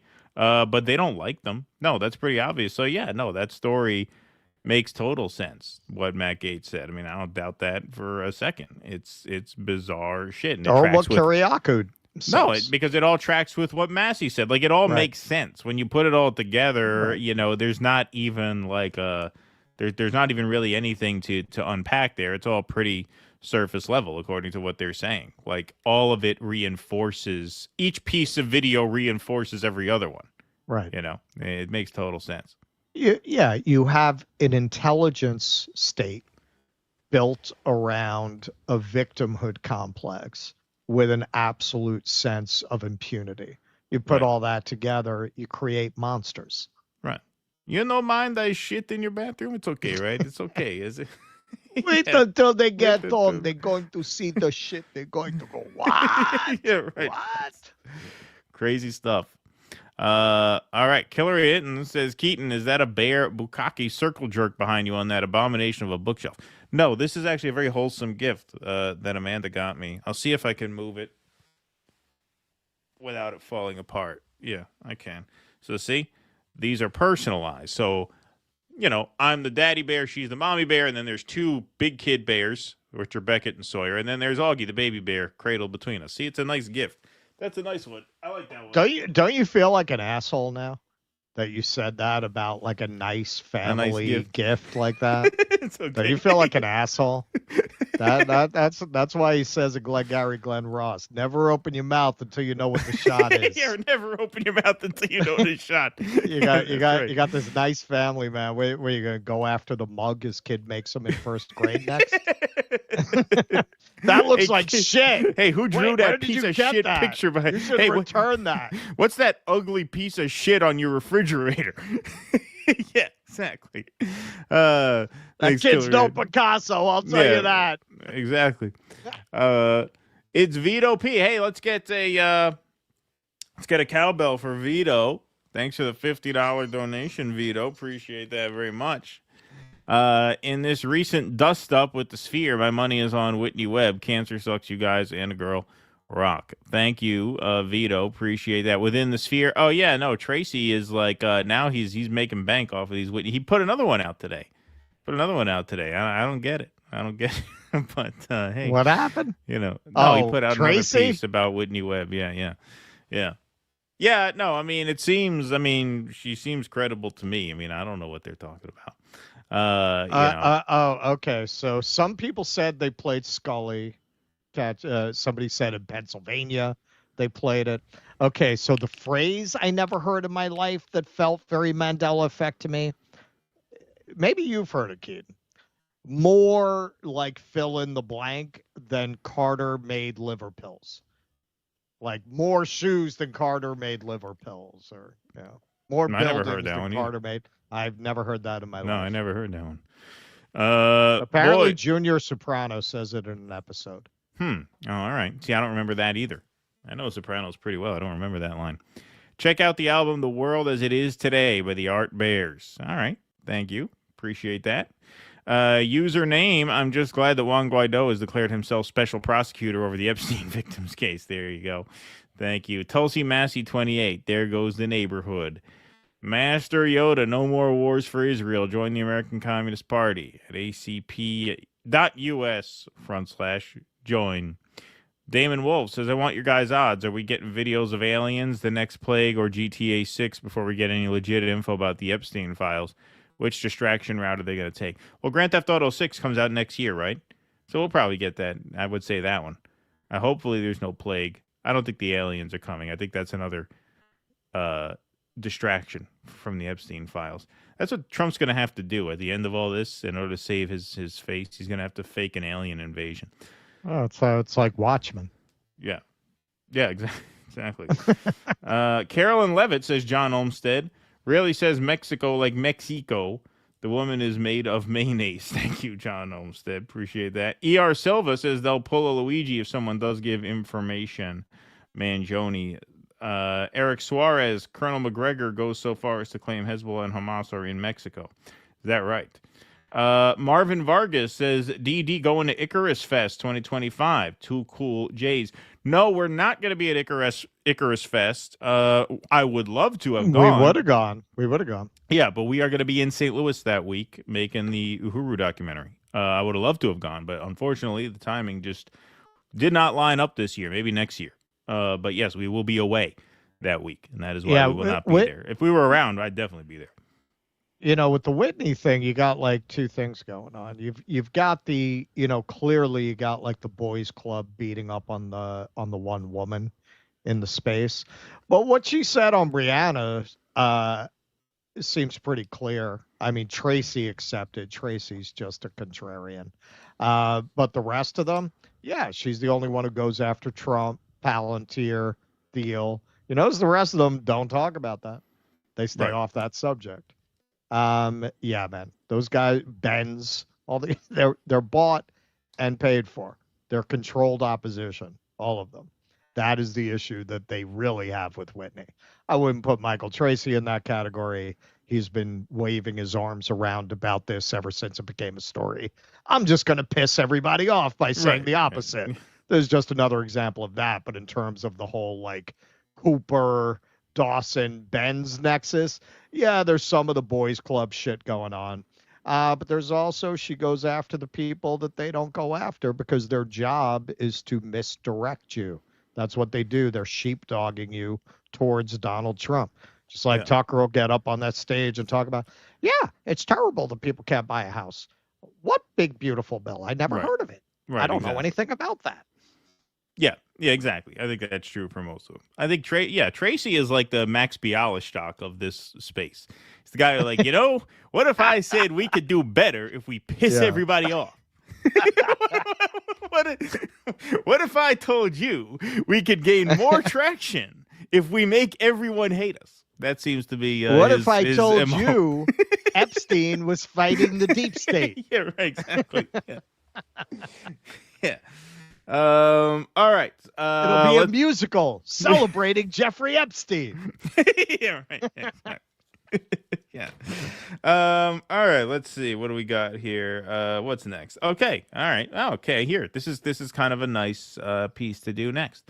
All right. So as the genocide continues, you have three issues that are just like really driving a wedge through the MAGA coalition. They're all related, incidentally, which is Iran, Epstein, Israel, right? They're all part of the same umbrella story as I observe it, but it is causing a lot of chaos here. So we'll go back to, the heart of the 12-day war between Israel and Iran, where Marjorie Taylor Greene voices opposition to that, which prompts a response from Mark Levin, who died and named Marjorie Taylor Greene the queen of MAGA.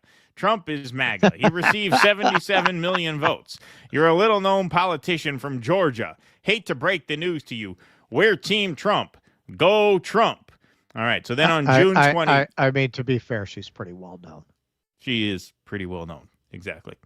So on June 23rd, this was reposted recently, but she did an interview with Steve Bannon where she just said very plainly, we bombed Iran on behalf of Israel. 6 months in, Steve, and here we are turning back on the campaign promises, and we bombed Iran on behalf of Israel. Yes, it was on behalf of Israel. We're entering a nuclear war, the World War III, because the entire world is going to erupt. And you want to know the people that are cheering it on right now? Their tune is going to drastically change the minute we start seeing flag draped coffins on the nightly news, on Fox News that brainwashes all the baby boomers, and on CNN that brainwashes all the Democrat baby boomers. And that is exactly how this is going to go down. And That's right. That's right. Damn, yo. Who on Fox News brainwashes the baby boomers, you ask? Well, in that same interview, she names names. Mark Levin. Well, I got to add on one more thing, Steve, and I'm sure you've covered it on your show. Mark Levin was one of the biggest never-Trumpers when President Trump was running for president. So it absolutely makes me sick. It makes me want to throw up in my mouth that he's one of the voices that is constantly texting and calling President Trump's phone and showing up at the White House demanding for America to go to every single foreign war on behalf of Israel. You know, I'm really sick and disgusted at that. And it's people like him and Lindsey Graham and all these other people that never really supported Trump in the beginning. People like me, regular people like me, donated to President Trump. We showed up at his rallies. We voted for him. We truly supported him. I've supported him the entire time. Mark Levin was a never-Trumper, compared President Trump, claimed that he was the same as Code Pink. All of this horrible attacks on President Trump, and he only supports him now because he couldn't beat him, because people like me supported President Trump and got him elected. And Steve, I've spent 5 years, I've spent millions of dollars, millions of my own money, traveling this entire country campaigning for President Trump, defending him when everyone abandoned him after January 6th. And I would say I represent MAGA far more than Mark Levin or any of these other neocon suck-ups ever will and ever do. And that's all true. Mark Levin was a never-Trumper in 2016. He supported Ted Cruz to the bitter end. And then, as I understand it, never formally endorsed Donald Trump. You know, he gave one of these, on election day, of course, Hillary must be defeated, one of those things, but never really got on board the Trump train. So now, one of the latest tweets from Marjorie Taylor Greene, she breaks the news she's apparently getting attacked by AIPAC. AIPAC is sending fundraising emails attacking me for saying the most truthful and easiest thing to say, that October 7th that Israel was horrific and all hostages must be returned, but so is the genocide, humanitarian crisis, and starvation happening in Gaza. So there you see, now she's restating what she said just a couple weeks ago. So that wasn't just a slip of the tongue. She actually meant genocide when she said it. Well, this is the sign on the front door of my office, meaning no foreign lobbying, America first. And I think the truth is AIPAC doesn't like it because I unapologetically represent America. I'm one of the only members of Congress that doesn't take money from AIPAC, who donates way more to Republicans than Democrats. The truth is AIPAC needs to register as a foreign lobbyist by U.S. law because they are representing the secular government, of nuclear-armed Israel 100%. While Congress is out on recess and supposed to be working in our districts, they just took a bunch of members of Congress to Israel to make sure they don't step out of line. So calling out Mike Johnson directly there. While AIPAC is lying to their donors about me claiming I'm betraying my American values, the reality is AIPAC 1,000,000% serves and lobbies for a foreign country, Israel. I'm as American as they come. I can't be bought, and I'm not backing down. I'm fighting for my children's generation and for America only. Bring it on. Biting words, for sure. So she then tweets out this appearance with Matt Gaetz. Nuclear-armed Israel is not hurting, and they've already proven they are more than capable of not only defending themselves, but annihilating their enemies to the point of genocide. The reason why AIPAC is attacking me is because I dared to tell the truth. We're $37 trillion in debt. I'm fighting for America's future generations. So here she is with Matt Gaetz a couple of days ago. AIPAC attacking you, sending out fundraising emails saying that you are not acting in the interests of our country. Marjorie Taylor Greene, your reaction to AIPAC's fundraising emails attacking you? Yeah, Matt, I'll go ahead and be straight and honest about this. I'm absolutely furious. And as a matter of fact, AIPAC needs to register as a foreign lobbyist because they're breaking U.S. laws by donating to members of Congress and by taking them on a fully funded trip to Israel every single freshman member of Congress's year. They just took them over just recently and had them meet with the Prime Minister of Israel. But let's frame that correctly. They take them over to meet with the secular government of nuclear-armed Israel. Israel, who is in less than $400 billion in debt. Israel, who has taxpayer-funded health care and college. Israel is not hurting, and they've already proven that they are more than capable of not only defending themselves, but annihilating their enemies to the point of genocide. And that's what's happening in Gaza. And Matt, the reason why AIPAC is attacking me is because I dared to tell the truth. Well, Matt, you and I are good friends. We served together in Congress, and you know that I have taken zero money from AIPAC.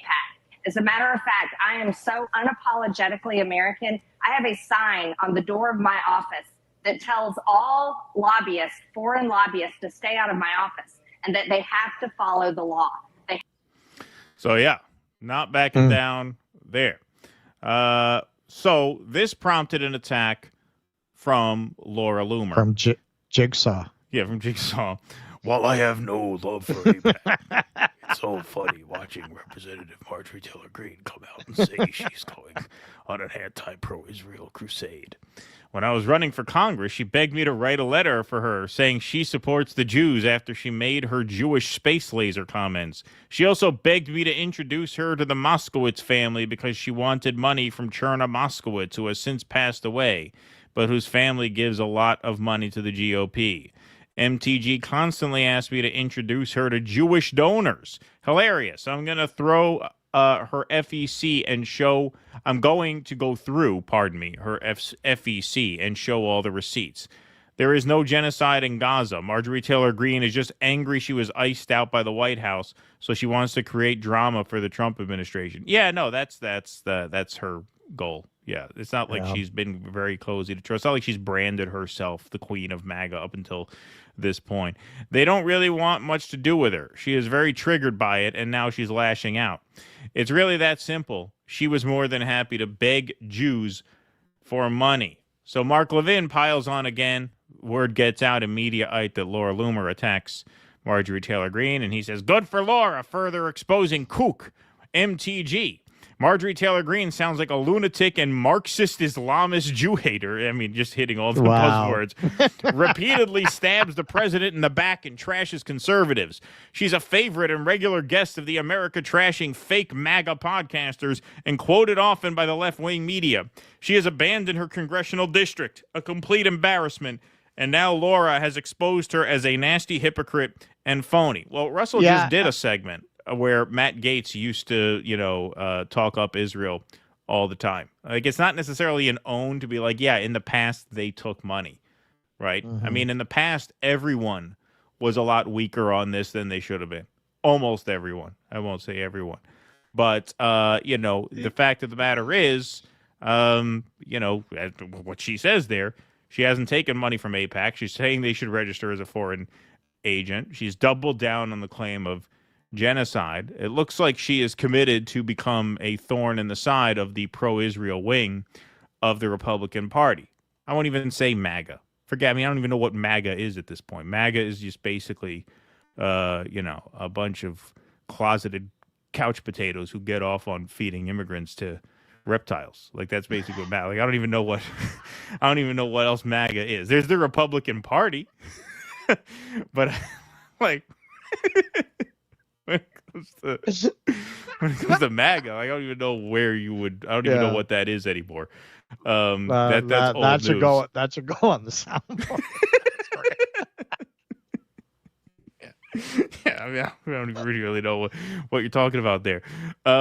Marjorie Taylor Greene responds to Mark Levin. Fox News host Mark Levin is a raging psychopath.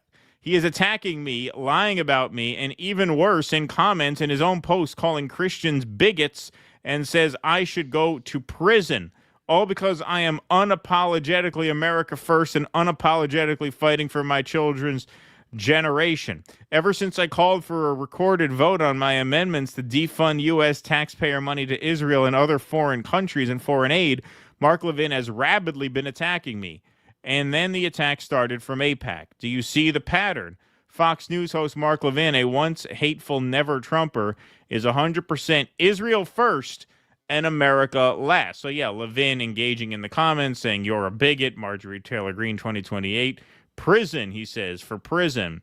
And he's even mixing it up with some of the haters.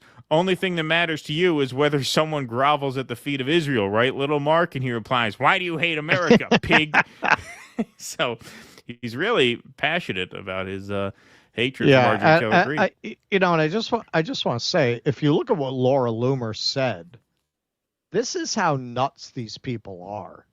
She's really playing to terrible anti-Semitic tropes by talking about people begging Jews for money. Oh, yeah, Loomer, you mean, yeah. Loomer, you're not helping. You're not helping. This is why I say these people are going to end up getting us all killed. When I look at non-Israeli Jews who want to get behind this, it's what I always tell them, man. Like, yeah, you are going to see a wave of anti-Semitism that's going to be very dangerous. You're helping to usher it in. Of course. And Marjorie Taylor Greene has made that point as well. Yes. Yes, absolutely. So Levin replies, you truly are nuts. Let me educate you, bigot. He writes like he talks on his show. I've got nothing to do with AIPAC. Supporting Israel does not make one Israel first. My father and grandfather fought in World War II. You're a disgusting anti-Semite. You're not America first. You're a clown. You were nowhere during the Tea Party movement, nowhere during the Reagan Revolution.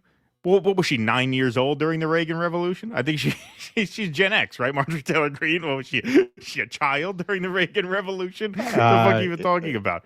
Nowhere during the Reagan Revolution. Yeah, like I was a child during Reagan, and I think she's a little younger than me. Yeah, exactly. I think she was born in like the mid-'70s or something.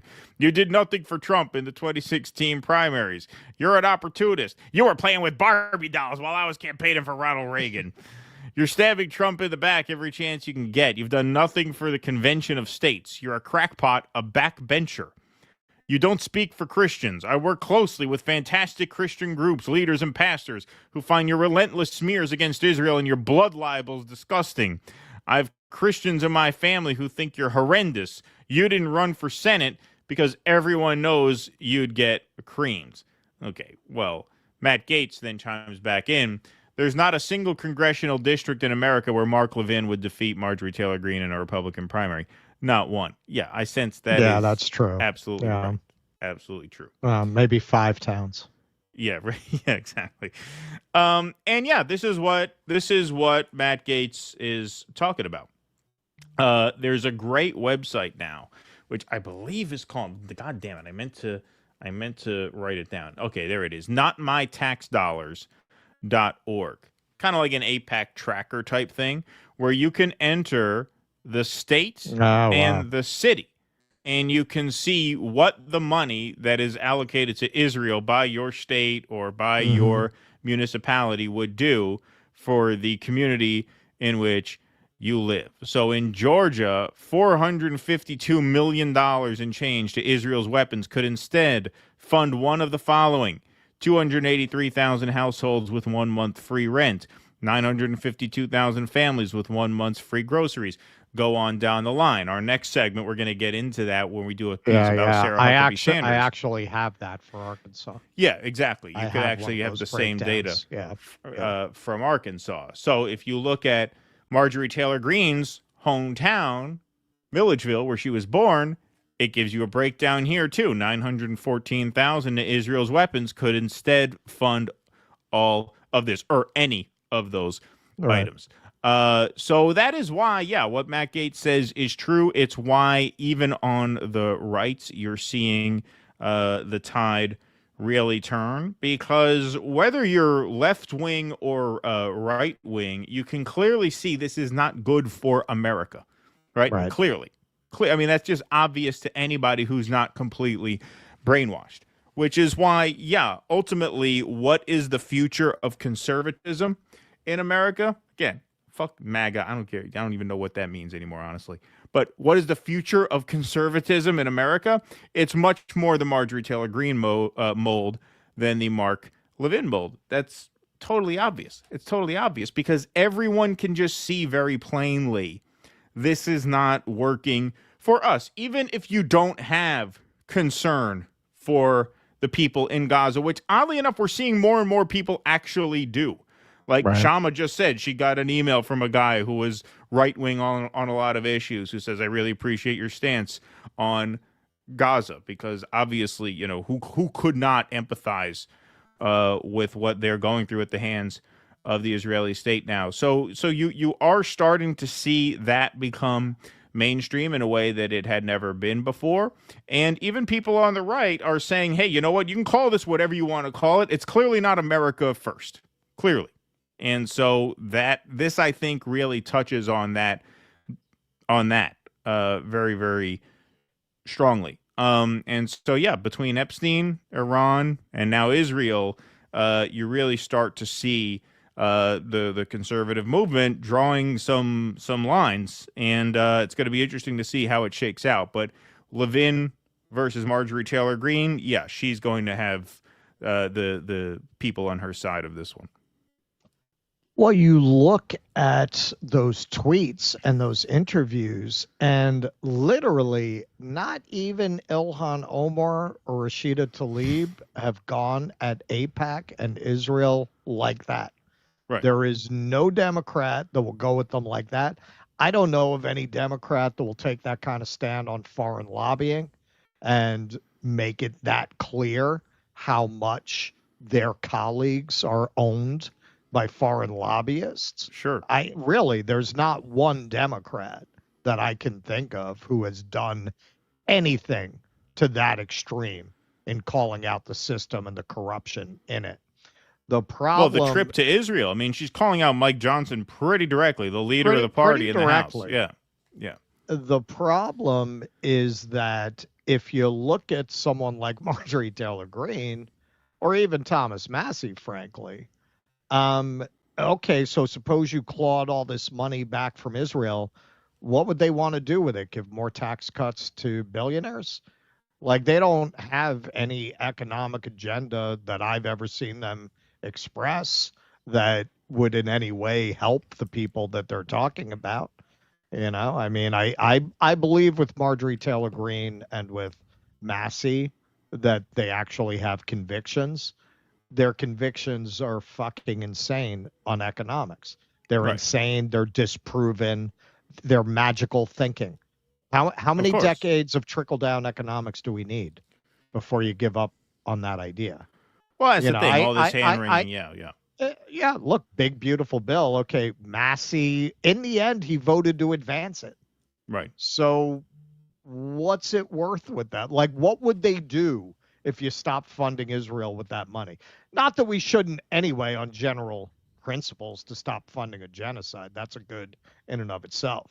But you have to remember, when she's talking about America first, her idea of that based on history is more tax cuts for Paris Hilton, right? More tax cuts for dissolute heirs and oligarchs.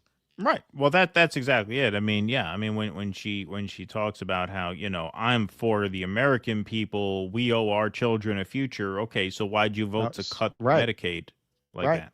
Like why? Like it doesn't compute. Yeah, you can never end. Forget that because there is absolutely no one on. I mean, we don't want to say left, but there's no Democrat who would say something like that. We tend to glom onto that and not want to talk about what these people actually stand for. Oh, I mean, it's great. I'm very happy she's saying that.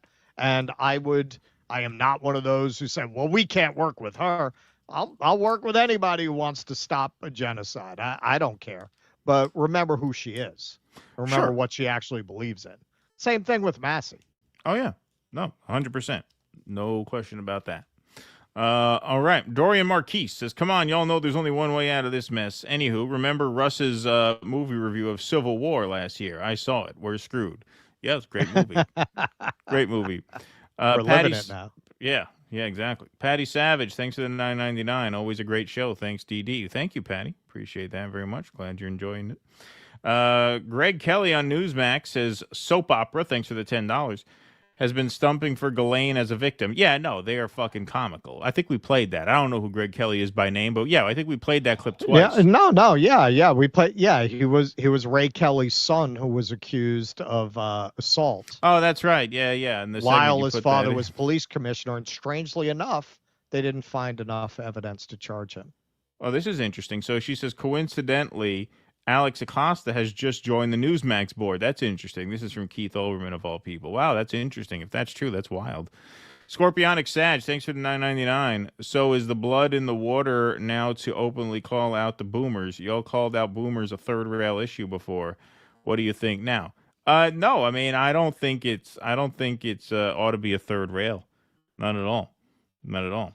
You know, I went to upgrade my phone today because I need a phone with more storage because we're going to shoot the Uhuru documentary on the phone. And I got stuck behind a boomer who didn't know how to register at the Spectrum place. It took 10 minutes for her to figure out how to put her email address into a fucking touchscreen. So, yeah, I don't think that should be a third rail at all. Unbelievably irritating people. Yeah, and what's with those orthopedic shoes? Yeah, exactly. Yeah. Were you trying to look taller? You don't know how you type your name on a screen? Here. It says email address. Yeah. There's keys on the screen. You hit the fucking buttons. You hit enter. What? I mean, you don't know how to do that? Yeah. I have to wait forever for you to figure out how to do that? We have made the point many times with boomers because studies have shown this. The left-wing boomers died for lack of health care. Right. That's why what's left skews so right-wing and so conservative, because the more radical ones didn't live as long. That's right. But that is just the reality. Like, if you're not among those, like, I don't know, man. I never was one to defend my generation. I always found them pretty self-indulgent, frankly. Like, I don't get that, to feel like you got to defend your generation. Yeah, why? Cohort. Like, why? You're an individual. You're not a generation. Right. Yeah. Exactly. Jake, can we throw the new scroll on the screen here? Thank you to Jake in the booth. Appreciate that. So, folks, if you like what we do here and you want to help us do more of it, the best way you could do that is by becoming a member. DoDissidents.com/Patreon, DoDissidents.com/Substack, or DoDissidents.com/Locals. Membership starts at just $5 a month. You get all kinds of perks, including your name up in lights here on the show scroll. Call-in access to our weekly Q&As every Sunday night after the show over on Rumble. Tonight is Sunday, so it is Q&A night. So after the main program, we will be switching over to Rumble for that question and answer. All are welcome to watch. Patrons are welcome to call in and join the show themselves. You also get access to a monthly post game where we do bonus segments for members only, along with a Q&A and our monthly film club. This month, you're getting even more than that because we will be posting a lot of member-exclusive content from the road in St. Louis. And so you guys will get a lot of bonus content this month during the last week of August as we shoot that documentary, which we are very excited about. We are actually having the Uhuru Movement's lawyer, Len Goodman, as well as one of the defendants in the case, Penny Hess, on the show on Tuesday because they are in the process of appealing the one guilty verdict that they were convicted on, which was conspiracy to act as Russian agents, even though they were acquitted of being Russian agents. So they are appealing that because it seems like a pretty nonsensical conviction. The judge seemed to think so. That's why the judge sentenced them no time in jail and no fine. So we'll have an update on that on Tuesday, but we are going to St. Louis at the end of the month, and we'll have plenty of bonus content from the road for members only because it is your membership as well as the Give, Send, Go donors. So people who donated to Give, Send, Go will post exclusive content to the Give, Send, Go page as well. So we'll try our best to repay our donors for that in real time. So we're really looking forward to that. So yes, patreon.com/DoDissidents to join the Cool Kids Club and become a member. We thank you all very much for your support. All right, we'll take a couple of these Rumble rants before our next segment. Ex-Barbarian, thanks for the $20. Says, holy shit, Michael Tracy's imploding. First Epstein denial and weird shit. Now he's attacking Whitney Webb. What the fuck? Bad drugs, fucked up attention-seeking, unsubbed, that loser. Yeah, no, he's, like I said, he's got his own way of doing things over there. That's what I'll say about him. You know, we interviewed him. He seemed like a nice guy, but he's always been prickly like that. He's always had tendency to troll. Yeah, he likes to troll. Yeah. Russ, the Wailing Wall is the Israeli ass that they have to kiss for the AIPAC money. I heard, I haven't had a chance to look into this. I heard that wall's not even the wall of the temple. It's the wall of an old Roman fort. That's what I heard too. I heard that too. I've got to look into it. I don't want to state it as a fact. I haven't researched it. No, he'll find an Israeli in his bedroom after the show. He states that as a fact. It's Vito P. I can't look at that wall without hearing Russell ask, I wonder how many dicks have been put in that wall. Cancer sucks, you guys in a girl rock. Come on, man. You know what happened. Those people are fucking perverted. Yeah, they would have tried. You know they fucked that wall. You know somebody tried at least once. Yeah. You know what occurs to everybody when they're standing there, should they do it. Hey, Shlomo, you want to go down to the wall? It's late. There won't be too many people now. Yeah, exactly. Bukharian Judaism involves a lot of sour cream in their latkes. $50 million bounty for information on locating that dog's tail. Yeah, no, that took a real turn, that story. The shit in the bowl was funny, but then, yeah, no, that's not funny. No, I mean, really, I'm joking, but I'm not. It's very Manson family. Yeah, like this idea you keep breaking in just to, like, psychologically terrorize people like that. Oh, yeah. Web Angelo says, I thought it was really strange hearing Tracy's skepticism on System Update about Epstein and his connection to Israel. I filed it under things that make you go, Oh, did he talk about that on the show, too? I only thought he was tweeting about it. I didn't know he's been on the show recently. Jenna Tills, did Anna Casper sell her old hairdo to MTG? Very handsome. There you go. Web Angel PB, did you guys hear that Darryl Cooper and Scott Horton have a podcast together? I think I did hear that. Yeah. All right, let's move on. What do we got now? Oh, yeah. Okay, kind of a spin-off, kind of a sister segment, if you will, to our last one. Yes, Arkansas is a state that actually made it into, I wrote a book about my last cross-country drive, and Arkansas got called out particularly for how bad the infrastructure was. It was very noticeable because you come out of Tennessee, and I can't speak to what goes on off the roads of Tennessee. I just drove through. Everything's fine.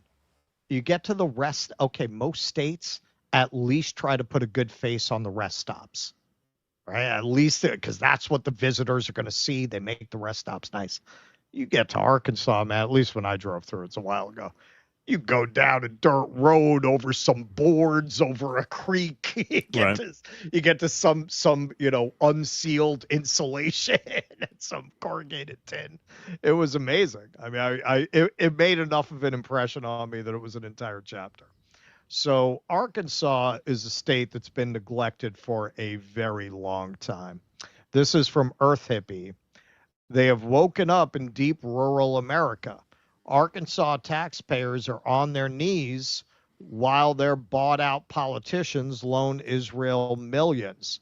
Governor Sarah Huckabee Sanders, there's a quote, announces Arkansas will invest $25 to $50 million in Israeli junk bonds. This is on top of the $93 million Arkansans pay in federal tax dollars for Israel's weapons. She is Israel first. Clearly. So this is an Arkansas resident talking about the conditions, why people vote the way they do, and how she feels about Sarah Huckabee Sanders. Rural Arkansas. And if you don't understand why people in rural Arkansas we'll start from I live in rural Arkansas. And if you don't understand why people in rural Arkansas or rural America vote Republican, it's because of fear and jealousy that somebody has it better than they do, that they work their asses off, and most of them do. The education here is at the bottom of the tier. Maternal mortality, low. Education, low. Quality of living, low. Infrastructure, super low. There's no industry. There's no hope for these young kids in rural Arkansas to have a job. Sarah Huckabee Sanders is treating this like her personal money bank. There is no infrastructure here. The roads are So my closest grocery store, besides Walmart, is 2 hours away. So if I go that 2 hours to go to that grocery store, the roads I have to take are barely have enough room for two people to pass each other. There is no cell phone coverage for over an hour and a half of that ride. And there's no hope to get those roads fixed anytime soon because there's no money. I say that, but lo and behold, what did Sarah do as of July of 2025?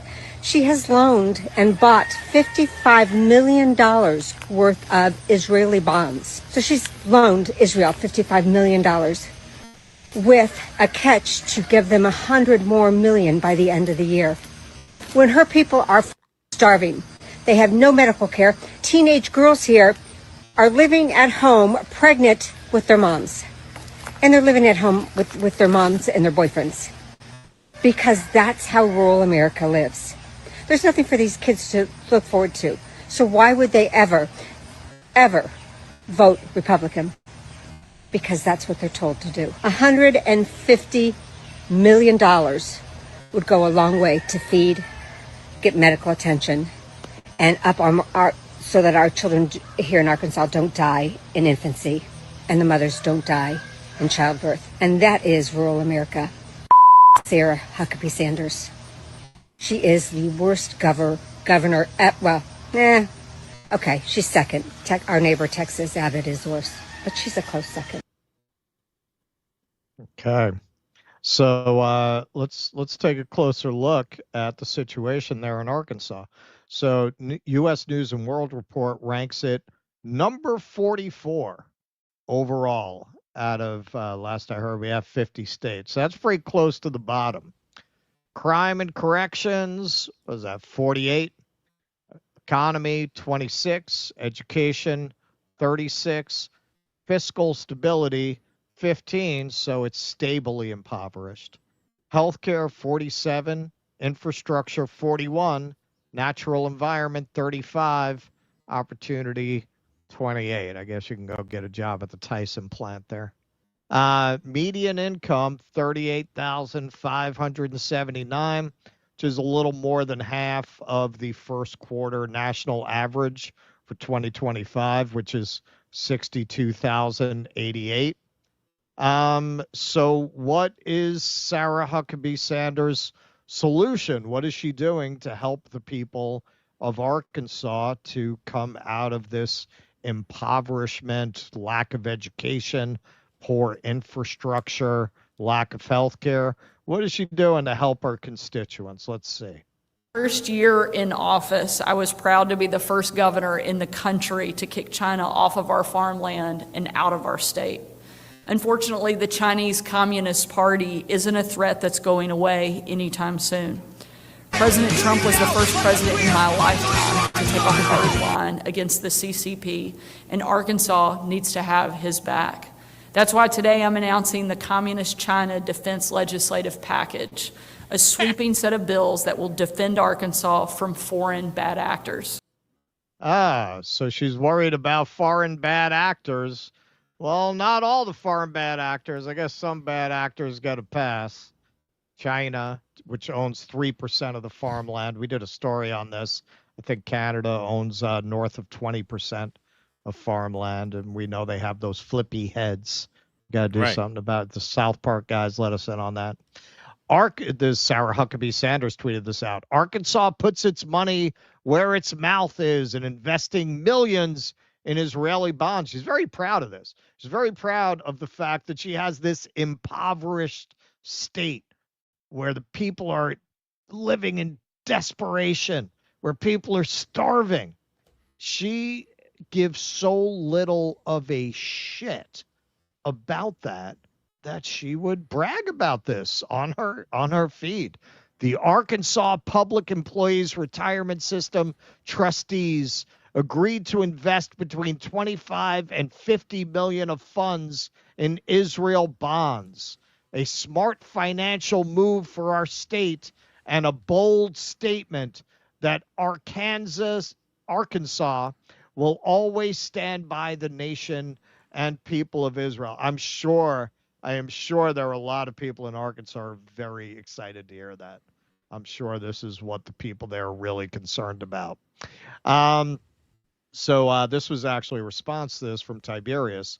Translation: Arkansas is funding genocide while its people can barely afford to live, and Sarah Huckabee Sanders is a traitor to the American people. Do you have to go to school to translate that well? That's You have to go to one of those ESL courses. Yeah, right. That's a pretty good translation. Arkansas pays $93,290,216 in federal tax dollars for Israel's weapons, but could instead fund 58,489 households with 1 month's free rent. Now, if you're fortunate enough, that doesn't sound like a big deal to you, man. There are sadly a lot of people, especially in a state that poor, for whom 1 month free rent is like life-changing for a lot of people. 32,460 children receiving free or low-cost health care for 1 year. 196,297 families with 1 month's free groceries. 2,468 students with their loan debt canceled. All right, so, I mean, I'm sure all of our listeners are hip to this. Yeah, man, they got money for war, but none for the poor. That's a perfect example. Just breaking down, and that's brilliant that they've created this site, breaking down what this money could be spent on. They got this money is going to people who get free health care, who get free college. You got these people who go and set up these illegal settlements who don't work, who get a check from the government. You're paying for that. You're paying for that while people like that woman in that video are freaking dirty and starving. They don't care. How much you want to bet we get a call from the MMT guy later saying that, no, we're not paying for any of it and you shouldn't say it that way? Raylan Givens, and this is a Zionist writing this, by the way. Very, very happy about this. Arkansas governor, this was back in April. Arkansas Governor Sarah Huckabee Sanders, who is also the daughter of the new U.S. ambassador to Israel, Mike Huckabee, signed a first-of-its-kind state law last night requiring state authorities to use the term Judea and Samaria when referring to the areas often described internationally as the West Bank. The law was passed 2 weeks ago by the Arkansas State Congress. Yeah, man, it's great that you got a governor in Arkansas that is really working on the things that concern the people in Arkansas. That's a real fucking priority for the people in Arkansas to change the name of the West Bank to some Bronze Age term that hasn't been used in a couple of thousand years for that area. That's a real fucking priority. Yeah. Man. That's really important. Really working for her people. Great day with my friend Speaker Johnson in Samaria. And she goes on to brag about having signed that legislation. They were all over there, but they ain't working for you. There's from Noah's Ark, picture of Huckabee Sanders and her mom at the Wailing Wall. Fucking that wall, man. You can't mother-daughter act. Dry humping a scissor in that wall. Scissor in the top of it. They Scissor climbed in to the the top. wall. They climbed to the top of the wall and they fucking rubbed their crotch on it. Recall this picture, flicking the bean at the wall. Yeah. You can't serve America if you don't serve Israel. Our politicians are nothing but puppets. Governor of Arkansas, Sarah Huckabee Sanders, at the Western Wall with her mother. Is it some sort of humiliation ritual at this point? Yes, yes, yes. And here she is at the end of her trip there. Closed out an incredible final day in Israel by signing a memorandum of understanding that deepens the Arkansas-Israel partnership. This is an unbreakable bond, spiritually, diplomatically, and economically. All right, so let me get this straight. China has 3% of American farmland, not Arkansas farmland, just in general, 3% of American farmland. And you see that as an existential threat to the state of Arkansas. Even though China, other than just, the normal kind of espionage the great states do on each other, nor in the normal course of business, but China certainly has not demonstrated a propensity to interfere in American politics, the American economy, to hack American computer systems, anything like the state of Israel. But that's not a threat. That's a nation that you want to invite to do more business with your state. But but China, that's an existential threat to the people of Arkansas that must be stopped. Got it. All right. So this was just breaking right before we went on. She just tweeted this out like an hour before we went on, which I thought was pretty ironic. Grateful for the chance to meet with the leaders of the UAE to answer the question, why choose Arkansas? Wow. Our economy is growing at unprecedented rates and our businesses are expanding. Well, not according to the U.S. News and World Report, but okay. If they want to open a poultry plant, maybe they'll go to Arkansas. Industry leaders from around the world are taking notice and know there is no better place to innovate and grow than Arkansas. Now, the reason this was so strange is if you're a regular viewer of the show, you know we just did a segment on Sudan and the horrible humanitarian crisis, the worst in the world, actually, that is befallen the people there. So this is Soraya, your daily reminder that the UAE made history by creating the worst humanitarian crisis in modern history. They armed their RSF militia to carry out mass displacement, mass assault, massacres, ethnic cleansing, famine, and genocide in Sudan. Never forget, never forgive. And this is from The Economist. This is not just people talking on X. The United Arab Emirates' support for a genocidal militia in Sudan is helping fuel the world's worst humanitarian crisis. So this is for real, man. The UAE is funding the genocidal RSF, which is unquestionably committing horrific war crimes and genocide in Sudan. So you go right from Israel committing a genocide, and then you go solicit business from the UAE, which is also involved in a genocide. Over 500,000 babies have died of hunger there. International aid agencies are underfunded with Sudan's humanitarian response plan receiving less than 10% of required funding. Sudanese families are eating animal feed so they don't starve to death. If you want more details on this, we just dropped that segment very recently. So I quote tweeted this. Arkansas, if you're involved in a genocide, we want to talk to you. Yes. That seems to be Sarah Huckabee Sanders' priority. If you're committing a genocide, they want to do business with you. These people, there are no words for how sick and psychopathic these people are. Okay, you're all cuckoo for Jesus puffs. Okay, so that explains the Israel part. Why the fuck would you go straight from this country committing a genocide that you think has to happen in order for Jesus to come back and save you? Okay, so you want Israel there to bring back Jesus. Why would you go straight to another state funding a genocide to solicit their business? It's absolutely deranged. It's sick. It's sick. It's almost like you are passing on the humiliation ritual that Israel subjected you to at that fucking wall to your voters.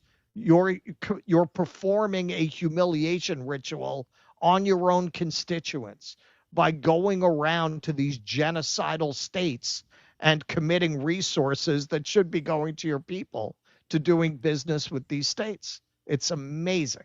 Why would you pick UAE? There aren't any other states that aren't involved in a genocide that you could go and solicit to do business. Why would you go to that one? Well, the UAE wants those Western dollars. I mean, we got into that when we did the Sudan segment on the last show. So, it's not a surprise that, they would be soliciting, those kinds of partnerships in terms of like, why would she do it? I mean, these people, they are misreading the electorate, much in the way that the Democrats misread the sort of mood of the country several times throughout these past 10 years or so. You know, in 2016, you know, going on and on about norms and guardrails, whereas, you know, the middle of the country had been hollowed out and they're screaming at you that their concerns are not what you are dictating to them.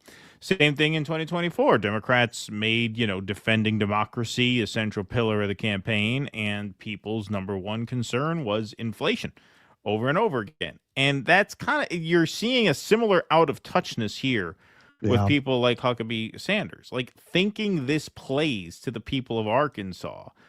Because what, you assume that most people in Arkansas are as fanatical in their Christianity as you are, to the point where this is such great news that you're over there, you know, setting the table for the Messiah, as if they have no other earthly concerns that are like more urgent than that. And that's why, you know, that woman's video kind of went viral, because that's a wake up call, and they're not listening, man. Like in the case of the Huggabees, they are truly fanatical. I mean, they are fanatics.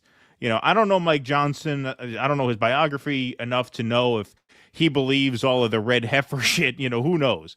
With the Huggabees, it seems pretty obvious they are true believers, and I think that sort of dogmatic approach to this issue in this context is causing them to really miss the mood of what's going on.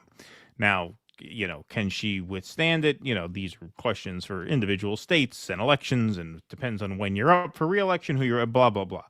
But big picture, I think there's a reason why the Republicans are slipping in the generic ballot as much as they are, where now every poll you're looking at, they're 6, 7, 8, 9 points and people behind. Still hate the Democrats. Well, that's what that was the end of my sentence. Behind a historically unpopular party, right? Yeah. I mean, you can only fail that hard if you're just missing the moment, if your finger is now off the pulse of the people, which it pretty clearly is. And this Israel stuff is a perfect example of it, I think. They need to get Sydney Sweeney out there on the campaign trail. Yeah, right. Yeah, exactly. That might do them well. All right. What do we got here? Brandon Guillory has been a member for 26 months today. It's your memberversary. Thank you, Brandon. Appreciate that. Every time, Marjorie Taylor Greene outlefts the Democrats, a liberal's mimosa comes out flat and eggs Benedict arrives with no hollandaise. Haha, good one. Appreciate that. Okay, where are we here? Marvin Vargas says MAGA, Miriam Adelson's Goyim agents. There you go. That's a good one. I like that one. Max would like that one, actually. You should pitch that one to the Gray Zone. Race Car, thanks for the $20. Thanks for the Sunday night live stream, guys. Thank you, Race Car. Appreciate the donation. Charles Gracia, thanks for the $5. I'm sure that really bothers you when the chuds in the chat start attacking you. Here's the $5 for the emotional trauma. I'll pray for your recovery. You know, the chat moves. This is what they call in the business a humble brag. But the chat moves so fast now, I don't even really see much of the chat beyond the super chats. Yeah, a little bit. But I don't. So, are there chuds attacking us tonight? I don't know. I haven't seen it. Comrade Black Pill, adjust red glasses. Okay, so what kind of America First are you? Good. I could give a heart to that one. That's the Civil War reference. Good one, Comrade Black Pill. Appreciate that. Up the Red says, yes, we known Marxist MJT. Thank you. Let's see here. Hillary Hinton says, Mossad currently deciding whether to give Marjorie Taylor Greene, the Seth Rich, the Wellstone, or the Gary Webb treatment. Sorry about the Bayer thing, dirtbags. No, you're good, Hillary Hinton. It's funny. Spartan Sardakar says, anti-Semitism was when you believe that your ancestors said about Jews instead of believing what Jews say about your ancestors. Not all Jews, but they have an ancient history of causing problems. There you go. One man's opinion. Oh, shit, that's another issue. Slipped my mind lately. Good problems. Good problems, yeah. But IARC, they are actually close to get their constitutional convention. If they get it, we get a Chile-like constitution. Thank you, ex-barbarian. Appreciate that. Bukakian is my least favorite adult video tag. Thank you, Star to Vicious. My real name, happy belated birthday, Russ. Got a couple of months on you. Fuck Gen X, present company excluded. Thank you. Appreciate that very much. All right. China Shill says, as someone who actually values the turn and honest inquiry, I, for one, appreciate Michael is challenging people's narrative. You should be able to defend your beliefs instead of shaming and name-calling. What do we say? Did I name-call? I called him the Max Bialystock of the space. I'm joking around. I kid. Yeah, we're kidding around. Kidding He's around. been a guest. He's been on. Joking around, China Shill. Maybe some people in the chat are being meaner than us. Maybe that was directed to them. Sorry, he critiqued your precious Saint Mommy Whitney people. Oh, people. Okay, so it's other people. All right. Shady Deals, Arkansas state motto. Like we said, Whitney Webb, she's the Sydney Sweeney of this space. You're gonna get shit if you go after Whitney Webb.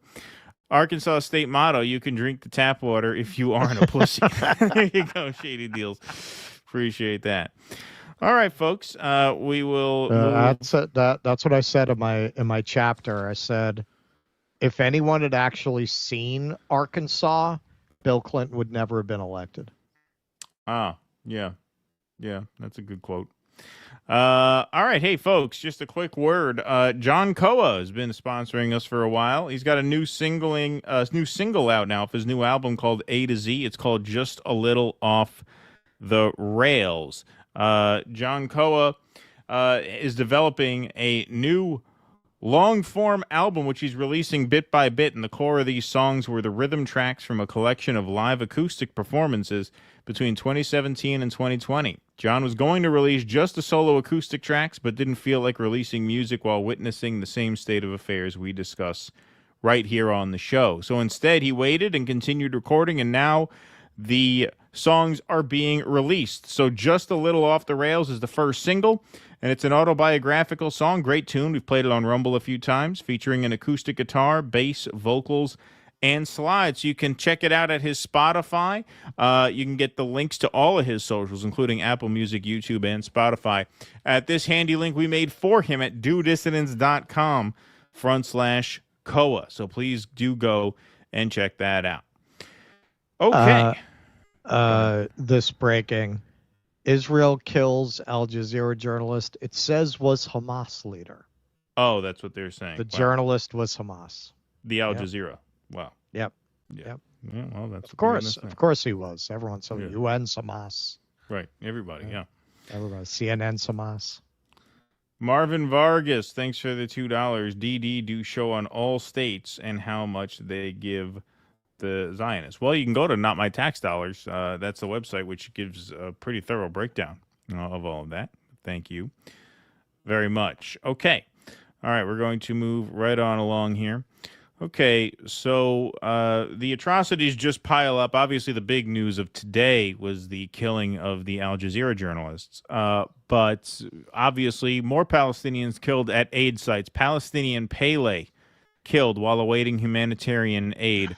Soccer Association says a former Palestinian national soccer team player and star of Gaza's Al-Shatya Services Club was killed by Israeli forces while waiting to get humanitarian aid on Wednesday, according to the Palestinian Football Association.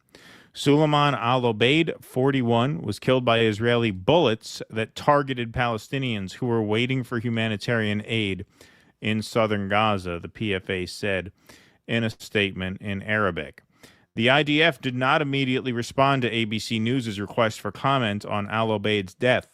Nicknamed the Gazelle, Black Pearl, and the Palestinian Pele in reference to the Brazilian soccer legend, Al-Obeid was remembered by the PFA as a star. Al-Obeid represented the Palestinian national team 24 times, scoring 2 goals for the team, the most famous of which was a bicycle kick against Yemen's national team in the West Asian Federation's 2010 Cup, according to the association. At least 662 athletes and scouts have been killed since October 7, 2023, the PFA said. At least 321 members of the Palestinian soccer community have died since October 7th, the association said, including players, coaches, administrators, referees, and club board members. Another example of death at these aid sites. Here is the European Football Association here posted a tribute to him. Farewell to Suleiman Al-Obeid, the Palestinian Pele. And on to discuss the mounting death tolls at these aid sites, Piers Morgan had Katie Halper on, along with, one other anti-Zionist Jewish guy, Beinert, who's on the right. And then I forget the name, Shabbos Klosterman, and I forget who the guy in the middle is, with the salt and pepper goatee. But he tries to defend the Gaza Humanitarian Foundation amidst all of these headlines that keep piling up one after the other. And Katie Halper does a fantastic job of debunking this nonsense in real time. Begin by addressing your point about the difference between the video of Vyatar David and Ron Breslavsky and the numbers that come out from the Gaza Health Ministry. The video that was released, it was released by the Israeli government after they showed the family and analyzed it. Oh, I'm sorry. I should have set that up better. So he is comparing and contrasting the images of the starving Israeli hostages with the starving Palestinian kids. And obviously there's an obvious difference between video evidence and numbers that come out from a Hamas health ministry that nobody really knows how it operates. And it's clear that they have a deliberate policy of starving the hostages. It's something that they said, something that has been assessed, something that you can see. There's no deliberate policy of starvation when it comes to Israel's policy vis-a-vis aid into Gaza. We can argue about... well, there was a blockade for 3 months. I mean, that's a deliberate policy of starvation. There was a and they said they were going to let in no food. They said it out loud. That's why genocide scholars... Literally, that's the epitome, yeah. Yeah. Right, but what happened for the 75 days prior to that blockade? 600 truckloads of aid were allowed into Gaza on a daily basis. Israel had assessed that there was enough food in Gaza for every person there to have 3,000 calories for a period of 2 months, which is how long the blockade actually lasted. Israel was trying to apply pressure onto Hamas, which obviously... By starving the civilian population, that's a war crime. Saying what I need to say, then it is a war crime. It's terrorism. Okay. There was enough food in Gaza for everybody to be fed for 2 months, and that was the length of the actual blockade.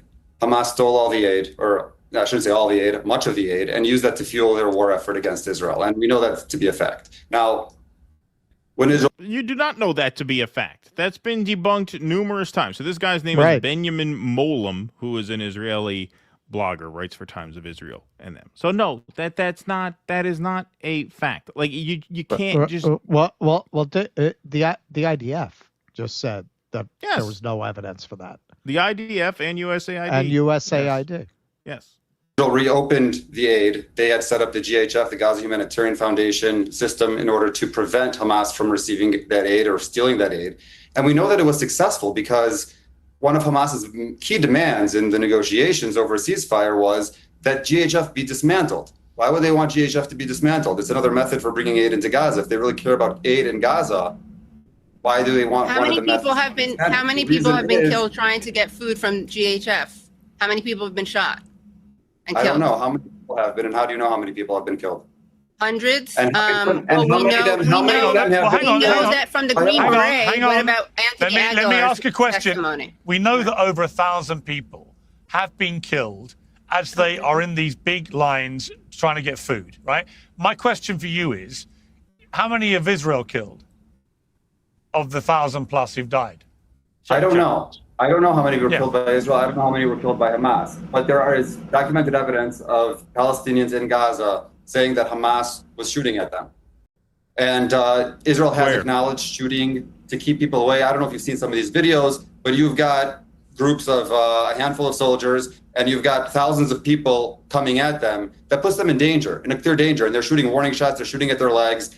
How many were killed by Israeli soldiers? Maybe they should have more than 4 distribution sites. Maybe they should have more than 4 distribution sites. Obviously, yes. Maybe they should have more than 4 distribution sites. That's a good point. Another point here, and, Katie did a great job here. She did much better than I would have done in this circumstance.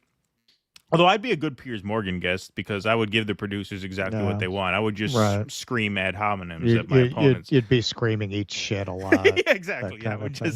I would be extremely lowbrow as a panelist. So if the Piers Morgan show wants, some good pro wrestling content, I'm happy to come on and give it to you.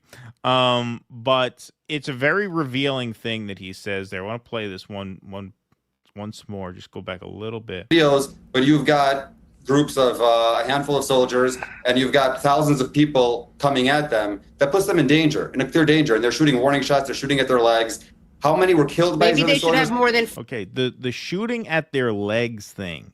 Okay, so we've seen, you know, hundreds of just Zionist maniacs reveal themselves to be just utter monsters over the course of these past 2 years. But that is one of the most revealing things about this ideology, saying, well, they're a lot of times shooting at their legs.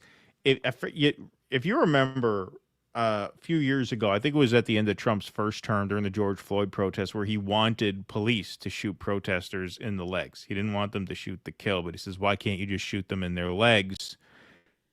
That is indicative of a sadistic and authoritarian mindset. If you look up, why don't police officers shoot at people's legs? Why are police not trained to shoot people in the legs? The answer is because you only fire a gun at another person if that person is a clear and present and immediate danger to your life, which means the only reason you ever have to shoot another person is to shoot to kill, because the only reason you're turning a gun on them in the first place is if you absolutely have to, because your life is in grave danger. So you never shoot in the legs because you're not shooting to punish people or to scare people. You would only shoot a gun at someone else to neutralize an imminent threat to you.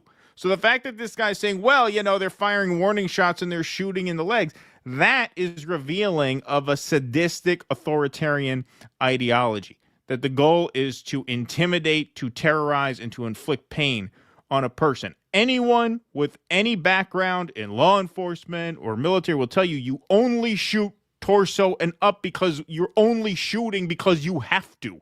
And if you have to shoot, you shoot to kill.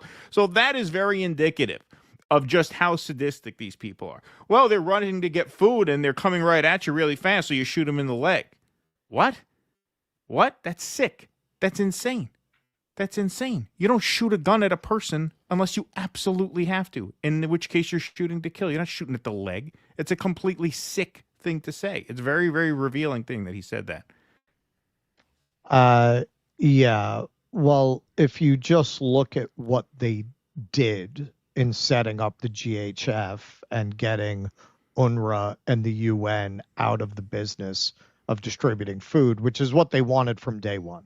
From day one, they were making false accusations against UNRWA employees. They wanted to get the UN out of the process. Now we see why. They're trying to kill the Palestinians. Yep. And the UN distributing food to them was keeping them alive. One day we will remember this the way we remember the gas chambers, the way we remember the people shoved on the trains. The intent is purely genocidal. Why would you set up, assuming good faith, which is not a good assumption, but for hypothetical purposes, let's say this was done in good faith. Why would you not hire people with expertise in humanitarian aid, which they did not? Right, they did not. If you actually wanted to feed these people, you would hire experts, right? They didn't do that because the intention was never to feed. It was to kill. It was to starve. And it was to blame Hamas, which is what they'll always deflect to. I wanted to do something about this because the Zionists are sending around all of these videos where they're sending people in front of these aid pallets, claiming that the UN is refusing to bring in the aid, that it's just sitting there. They won't let the UN come in by definition. That's why they set up the GHF. What, Cindy McCain is lying about this? Right. The head of the UN's humanitarian mission there. She's lying. She's making it up that the Israelis are not cooperating.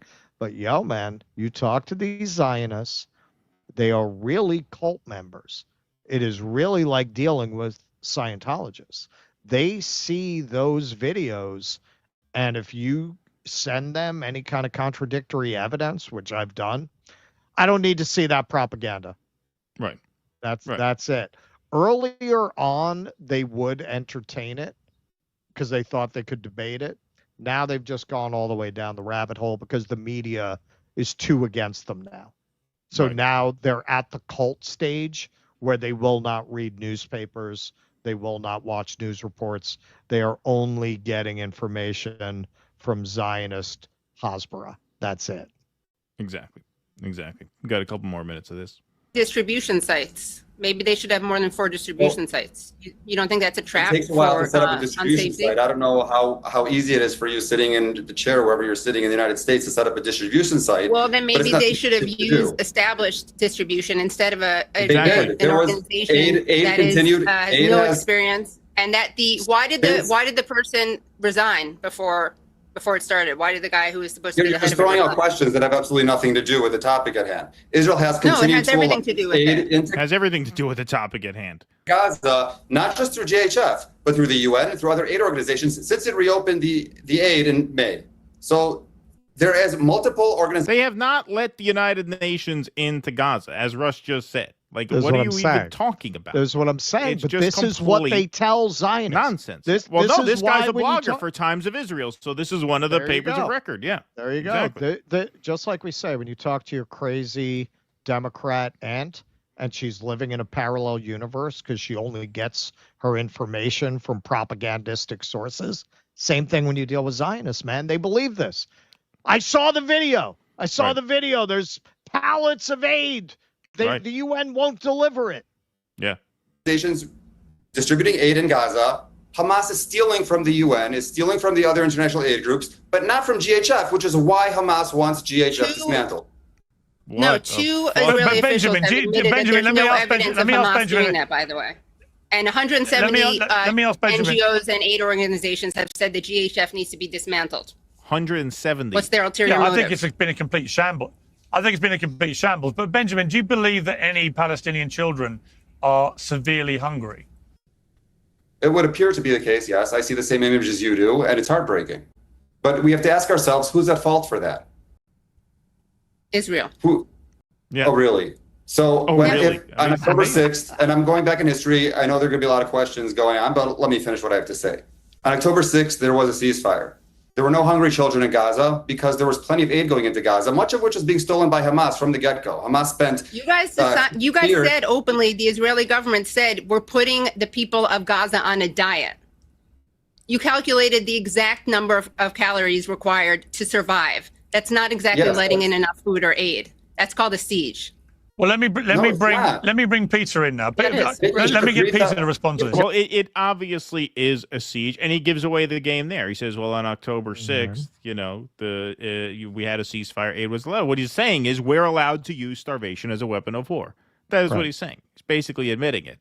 And he was forced to admit it because she kind of debunked all of his bullshit in real time, to the point where it always comes down to with them, we have a right to do this. They're saying we have a right to use starvation as a weapon of war. And he was reduced to that because she was right on top of him. So that was very well done. It was very well done. She should have took apart all of his bullshit in real time. But as you can see, it's becoming easier and easier to do, Right. I mean, because the information is just out there now, Yeah, I mean, more and more Israelis sound like Baghdad Bob, the infamous spokesperson during the Iraq War. Yeah. Yes, we have cleared all the runways. The American soldiers have been cleared. That's what they sound like. They're just increasingly divorced from the reality the rest of the world is living in. Exactly. Furrow Squeen says, what a day. My American aunt was at that Spectrum place trying to enter her email address, and some guy in glasses behind her started yelling, fuck's sake, lady, come on, you're on borrowed time already. Good one, Furrow Squeen. Appreciate that. Ron Burgundy, there is no war without the poor. Who's gonna hold guns unless they're desperate? Good point, Ron Burgundy.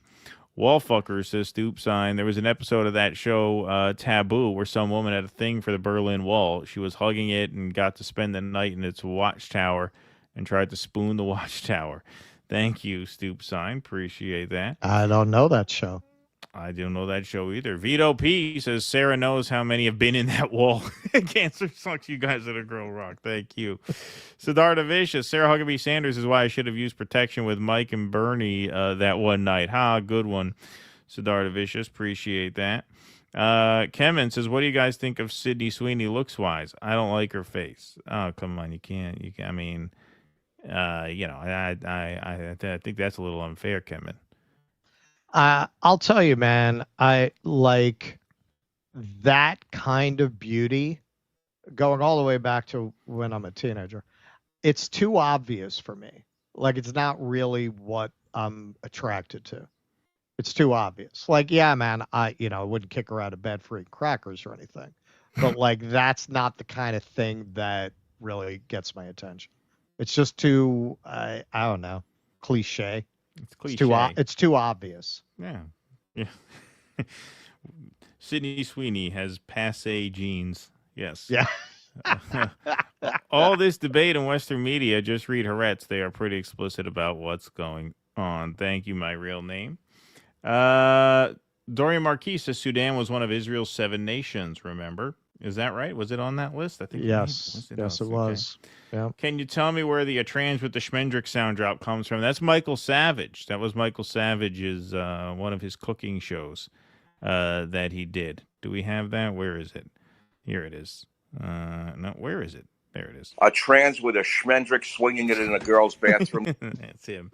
Oh, by the way, we're a little under that now because it's getting late, but we were well up past the 25-25. In the year 25-25. All right. What else we got over here? We got Liddy B says Andres Krieg is a great source to understanding the UAE and their global power projection. You guys should have him on.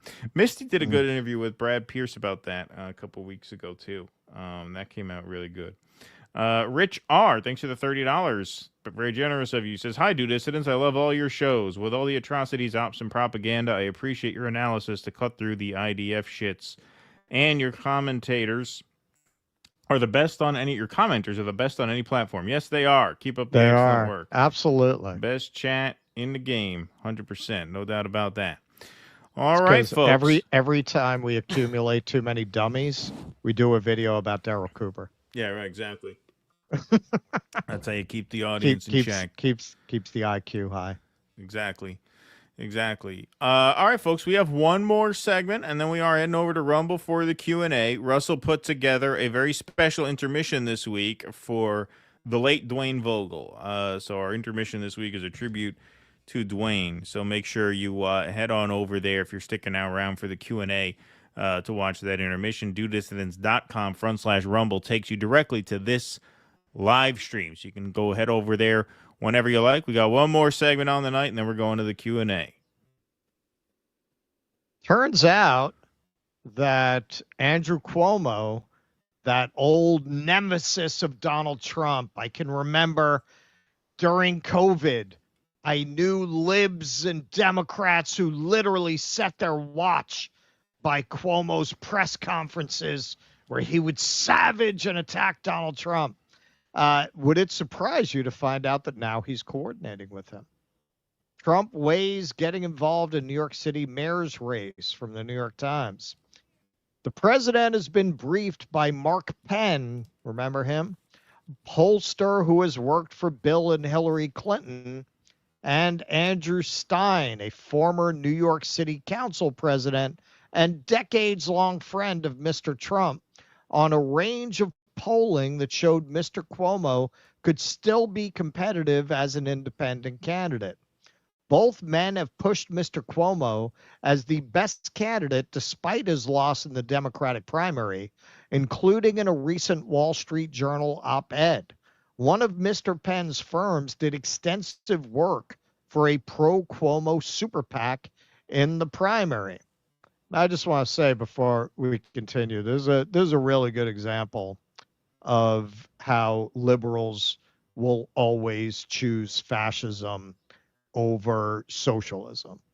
Mamdani is offering, I guess you could argue that the reforms that he's offering, although it's in a very different context from running for president, it's in the Bernie neighborhood. You're talking about reforms. You're not talking about systemic overthrow. That's too much for them. Just free grocery stores and a rent feed. And they run to this guy's supposed to be the Antichrist. They run to work with Donald Trump.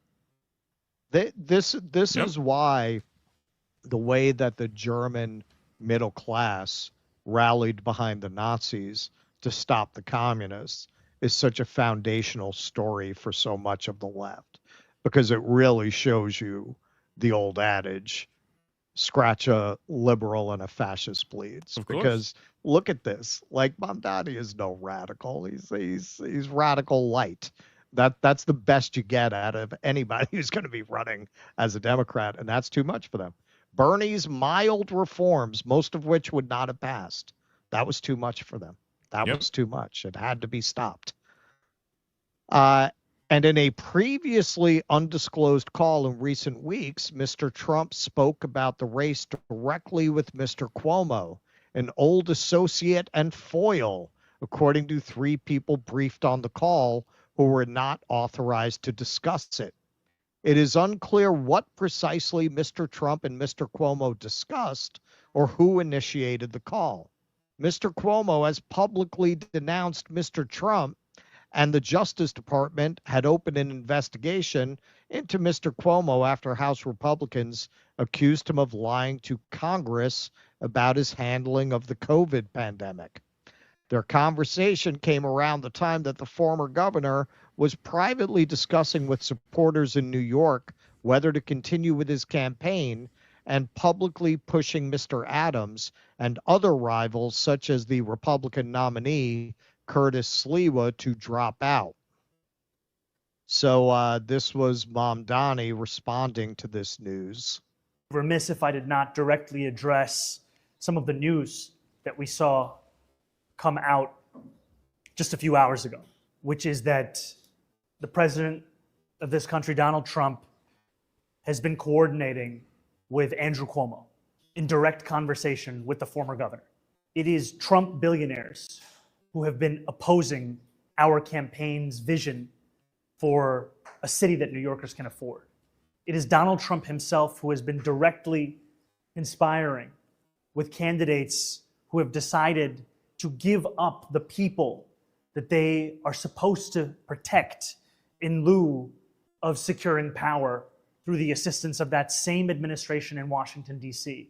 This should be a race about addressing the questions of who will make the city affordable, who will ensure that each and every New Yorker is safe, who will bring our city forward, not an audition for the best jester for Donald Trump and his billionaire supporters.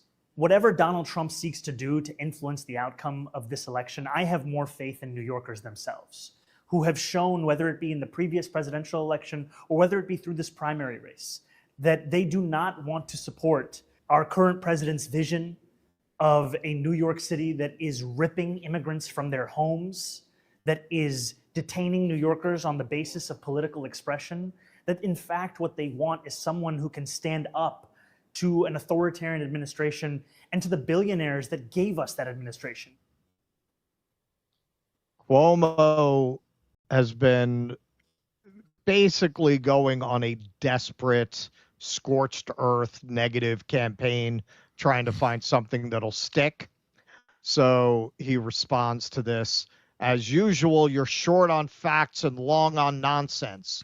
And while I'm here, let's be real. Donald Trump would go through you like a hot knife through butter. Sounds like he's going through you like a cock in your ass, because you were the one on the phone with him. You would be a dream come true to the Republican Party. And this scumbag has the balls to pull this line out of the article about how he's coordinating with the Trump campaign. Right. The prevailing view among Republicans is that Mr. Mamdani, if elected, would be a useful avatar of the left for the party to campaign against in the 2026 midterms. So, you know, you're kind of reinforcing the premise that you're coordinating with the Republicans, are you? Aren't you? So your evidence is a Republican talking point? That's your evidence that you're not coordinating with the Republicans? Well, at this point, it's Cuomo versus Adams for the Republican vote, plus the ultra-Zionist Democrat vote. That's what they're counting on. So, yeah, I mean, that's his pitch now. He's not a Democrat anymore. He's an independent now. Look at that. See, when the progressive wins, the Democrats, they them exit. All of a sudden, the vote blue no matter who goes out the window. Yep. So this is what he's hit on. And he's tried, and I made this point because we talked about Mamdani has stuff about, funding gender healthcare. And I say, really like no one competing for the Democrat vote in New York is going to bring that up. And sure enough, Cuomo's been trying to solicit the LGBTQIA plus, as he puts it, vote by accusing him of owning property in Uganda as being evidence that he's against that community. Somewhere, the country he's from, somewhere last night in New York City, a single mother and her children slept at a homeless shelter because you, Assemblyman Mamdani, are occupying her rent-controlled apartment. He's launched a lot of different lines of attack, but this is what he decided is most fruitful. You grew up rich and married an even wealthier woman. You've had weddings on 3 continents. You own property in LGBTQIA plus murderous Uganda. You make $142,000 a year plus stipends, and your wife works too, meaning you together likely make well over $200,000. No matter which way you cut it, Zoran Mamdani is a rich person. You are actually very rich. Yet you and your wife pay $2,300 a month, as you have bragged, for a nice apartment in Astoria. That should be housing for someone who needs it. We are in the middle of a historic affordability crisis. Millions of low-income New Yorkers need this apartment and an apartment like it. Yet your apartment remains rented to rich people who don't need it. Today, I am calling on you to move out immediately and give your affordable housing back to an unhoused family who need it. Leaders must show moral clarity. Time to move out. Okay. All right. So then he responds to his own tweet. If you believe the mayor of New York City should not steal from the poor, donate now at Cuomo. Go back in 1 second. Just go back to that last slide. That logo is like worse than the orange juice logo that they serve you at elementary school breakfast. Like you could not get a more generic fucking thoughtless logo than that. Look at that. Well, this whole thing, and this is why I don't believe any of this will work for him. Andrew Cuomo is one of the most notorious rich Nepo baby scumbags in the history of New York City. Yeah. How are you going to make a case like this? Also, for those who are uninitiated living outside of New York, I'll get into this more as we go through the segment. What he's proposing, oh my God, there's a person living in a rent-stabilized apartment making over $200,000 a year. Yeah, that's not going to play to New Yorkers. That might make sense to people who live outside of New York. It's not how it works here. So, case in point, Andrew Cuomo's net worth is Mike Klonsky. Andrew Cuomo's net worth is estimated to be around $10 million to $13.7 million as of 2025. In 2020, Cuomo signed a $5.1 million book deal for his COVID-era memoir, American Crisis, receiving a $3 million advance. By the way, one of the things he was being investigated for before they dropped it was he used the governor's staff to work on that book, which you're not allowed to do. That's illegal. He also joined the advisory board of a nuclear company, receiving stock options valued at over $4 million. And needless to say, he doesn't get into that in that tweet. He took enormous donations from the hospital lobby and then forced grandma to go into these nursing homes, releasing the nursing homes from liability for the subsequent approximate 10,000 deaths of the elderly that resulted. WRGO also, $200,000 for a couple in New York City is absolutely not rich. Yes. That makes me think you don't quite understand the everyday person's value of money or how much it takes just to get by in NYC. That's enough for a small apartment well outside Manhattan that's still big enough for both people's things barely, and some leisurely freedom for things like eating out and traveling. But it ain't rich. No, it is not. That is not, yeah, man, you move to Arkansas, right? You'll be living large on that money. Not in New York City. So here are some of the responses with one very interesting one. So Kathleen Wood, Mamdani is more corrupt than I realized. He's an expert in socialist fraud, rich, entitled, and hoarding housing to take it away from poor families who are forced to sleep in shelters. Disgusting. Cuomo, disgusting is right. Sean McGuire, it's good to see you fighting. Andrew Cuomo, fly like a butterfly, sting like a bee. That's the interesting one. Yeah. Okay, so Andrew Cuomo, no, he didn't. Andrew Cuomo is not sitting around tweeting. Okay, he's not sitting there with the phone doing personal responses. He could barely be bothered to campaign for the primary. He is not sitting there responding to these tweets.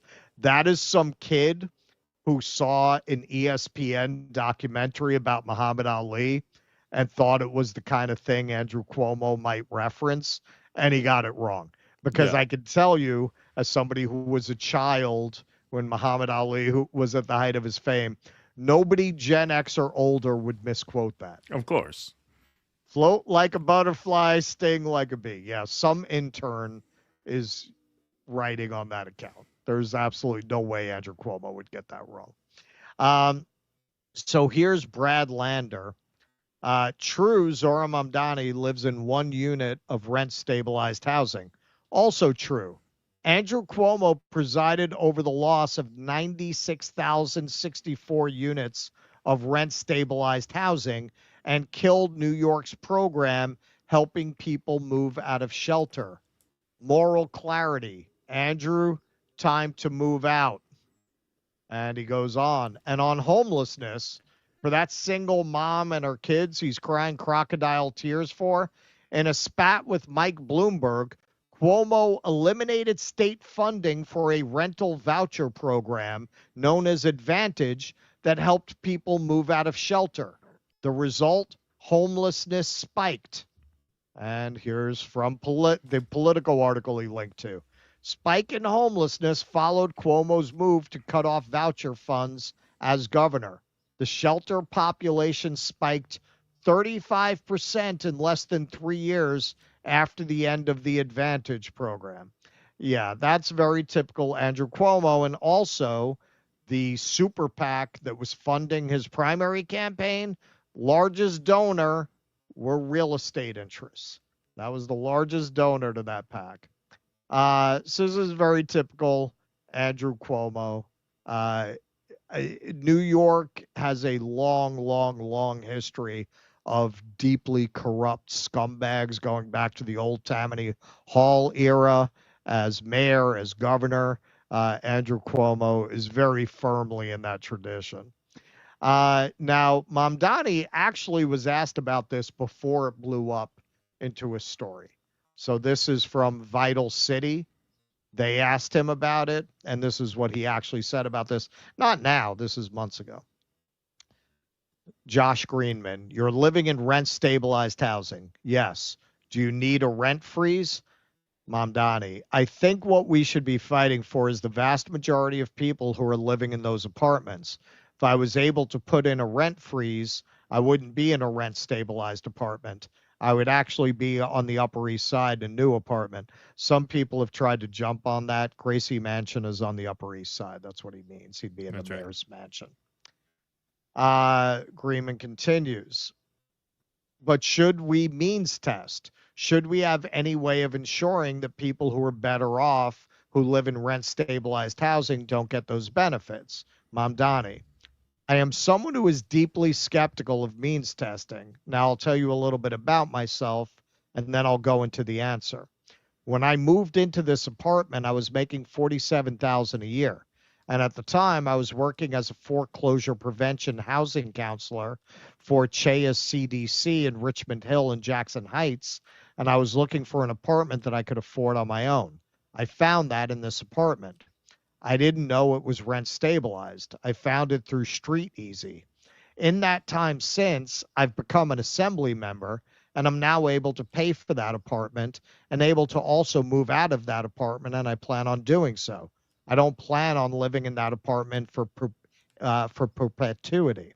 I do think, however, with means-tested programs, what we found, take the MTA, for example, we have fair fares, something that I've supported. It provides relief, and something that I also believe does not get close to the target eligibility that it has. Right now, maybe 40% of eligible New Yorkers are enrolled in fair fares. The MTA has said if they get to 50%, they'd consider it a success. Now, that is an interesting argument against means testing. I've never really delved too much into that debate, but that's an interesting point, that when you means test, perhaps a majority of people who qualify never apply, so they don't get the benefit.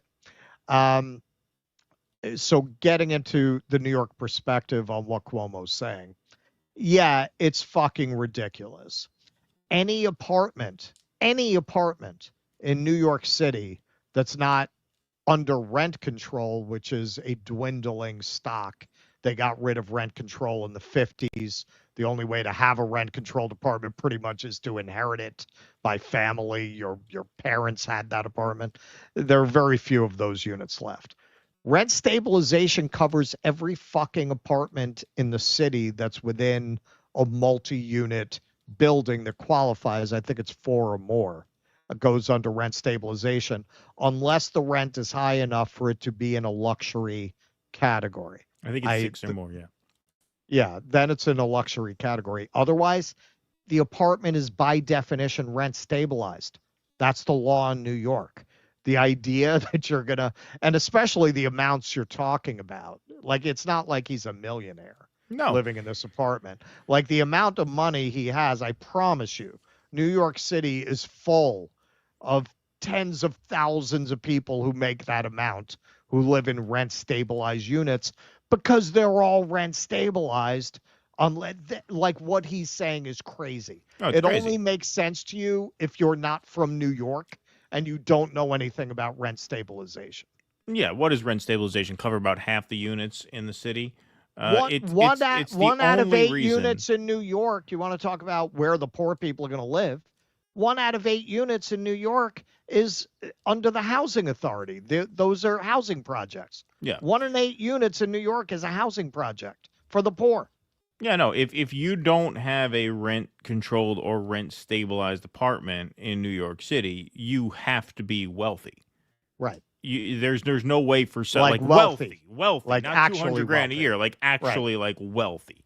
So what Cuomo was talking about is it would just be completely devastating to the working class and middle class of New York, because you would say as soon as you make an income that allows you a modicum of stability and comfort in your life, you then have to move into a $5,000 a month apartment and be completely wiped out. It's completely insane. It's completely and totally insane. Right, and if you look at how he's framed it in some of his interviews about this, it is the height of scumbaggery, because he's actually working for landlords who don't want a rent freeze. Right. So he's going and trying to frame it as, yeah, we don't need a rent freeze. What we need is for the rich people not to be. Right. I mean, it's a very Republican kind of a tactic to try to drum up some kind of class resentment against privilege while actually promoting the interests of the rich people funding your campaign. It's incredible. So Cuomo wasn't done. He put this out, or, the kid who got the Muhammad Ali quote wrong put it out. And although this sounds like the kind of douchebag he is, I'm going to credit this one to Cuomo. In case you forgot, I'm Andrew Cuomo, son of Mario, grandson of Andrea. Welcome to the heavyweight bout, Zohran Mamdani. This is a 2-man race. You look tired already. It's just the second round. correct. You mean just the general election? The primary was what determined who advanced to that, and you lost. Yeah. Imagine if Yeah. a progressive tweeted that at a centrist after losing a primary to that centrist candidate. Well, he was pretty mocked. Yeah. Mehdi Hassan. In case you forgot, I'm a Nepo baby.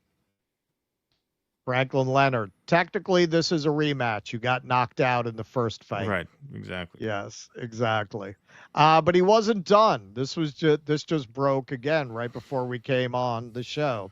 He's going to run with this. He's decided he's not getting enough traction off the Uganda kills gay people and Mamdani's from Uganda thing.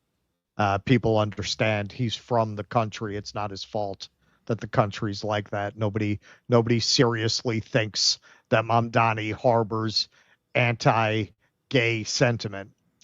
Today, I am proud to announce that I will be proposing Zoran's Law. Ooh, burn. A law that will keep the rich out of New York's affordable housing. Zoran Mamdani, you say freeze the rent, but for who? Rich people like you?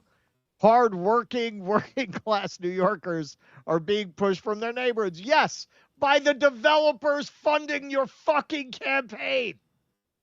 Let's build affordable housing that helps the people who need it. Under Zoran's Law, landlords can no longer rent vacant, rent-controlled units to the wealthy. You are a rich person. No, he isn't. Not based on that income. Stealing affordable housing from the poor. And you're not the only one. It's past time we address this injustice. Let's build a new NYC that works for the people who need it, says the guy who exploded the homeless shelter population by 35% as a vendetta against the former mayor who he didn't like on a personal level. All right, so here's Cuomo talking about his brilliant proposal. Stabilized units, when they're vacant, should only be rented to people who need affordable housing, not people like Zoran Mamdani. You don't need to be renting rent-stabilized units to wealthy people. Otherwise, what you're doing is you're abusing the system. I'm going to propose not rent that apartment by law, except to a person who actually needs affordable housing. And I'm going to call it Zoran's Law because it's an abuse of the system. All right, so he's pulling what I've come to call a tricky Ivan. You know why you have no bread? Tricky Ivan has 2 loaves of bread. That is why you have no bread, my friend. Trying to pull the tricky Ivan. Now, that is a very Republican pitch, but it's not going to work on any actual Republicans because in the end, that's the Cuomo that they know. Cuomo is up there in the pantheon with Fauci as one of the great villains of COVID. 45 out of 50 U.S. governors did not force COVID-19 infected patients into nursing homes, but 5 of them did.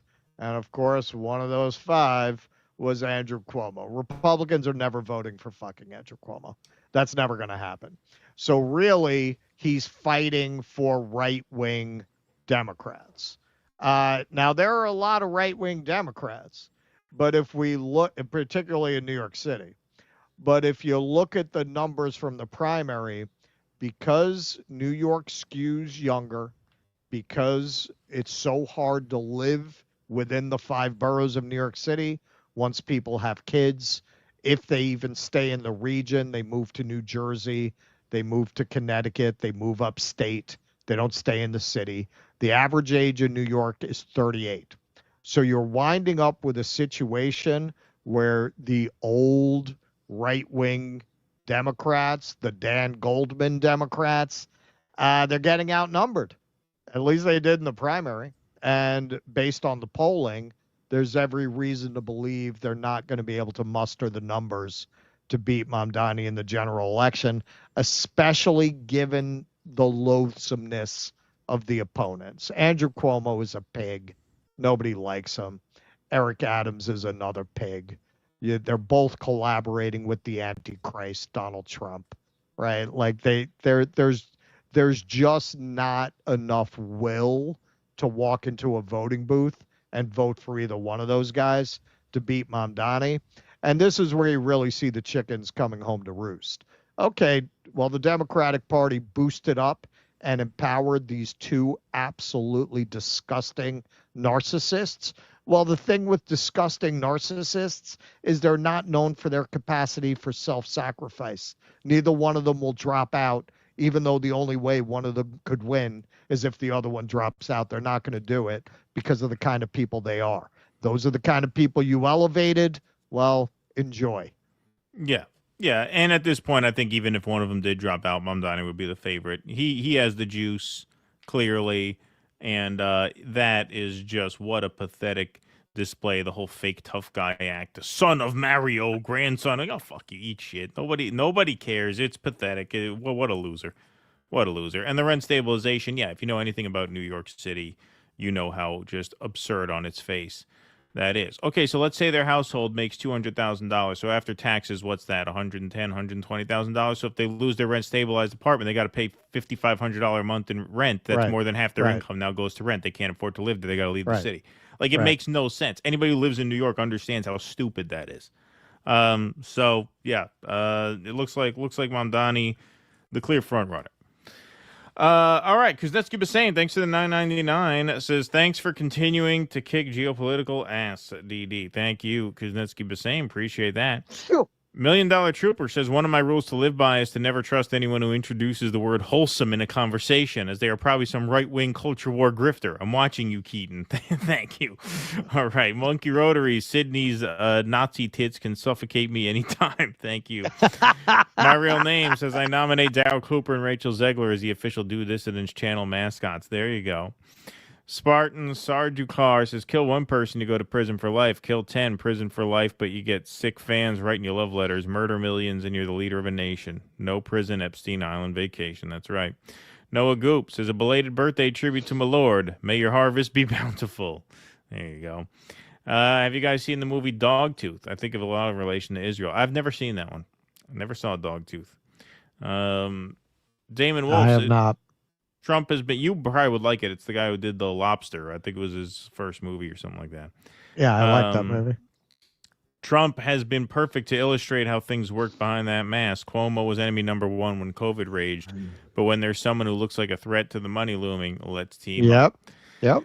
Yeah, man. I mean, it goes to show you the lengths that these people will go to prevent, a social democrat, basically. I mean, that's what Mamdani is, right? But that's too much for them. All right, folks. It's a big club. That's right. And you ain't in it.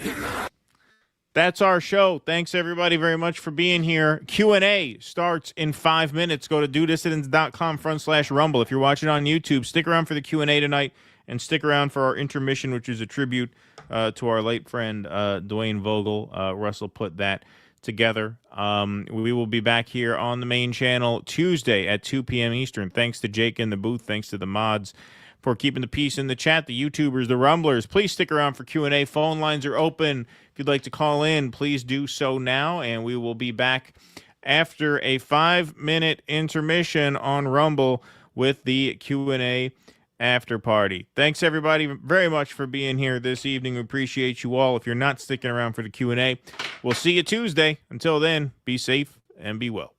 Courage! Please clap.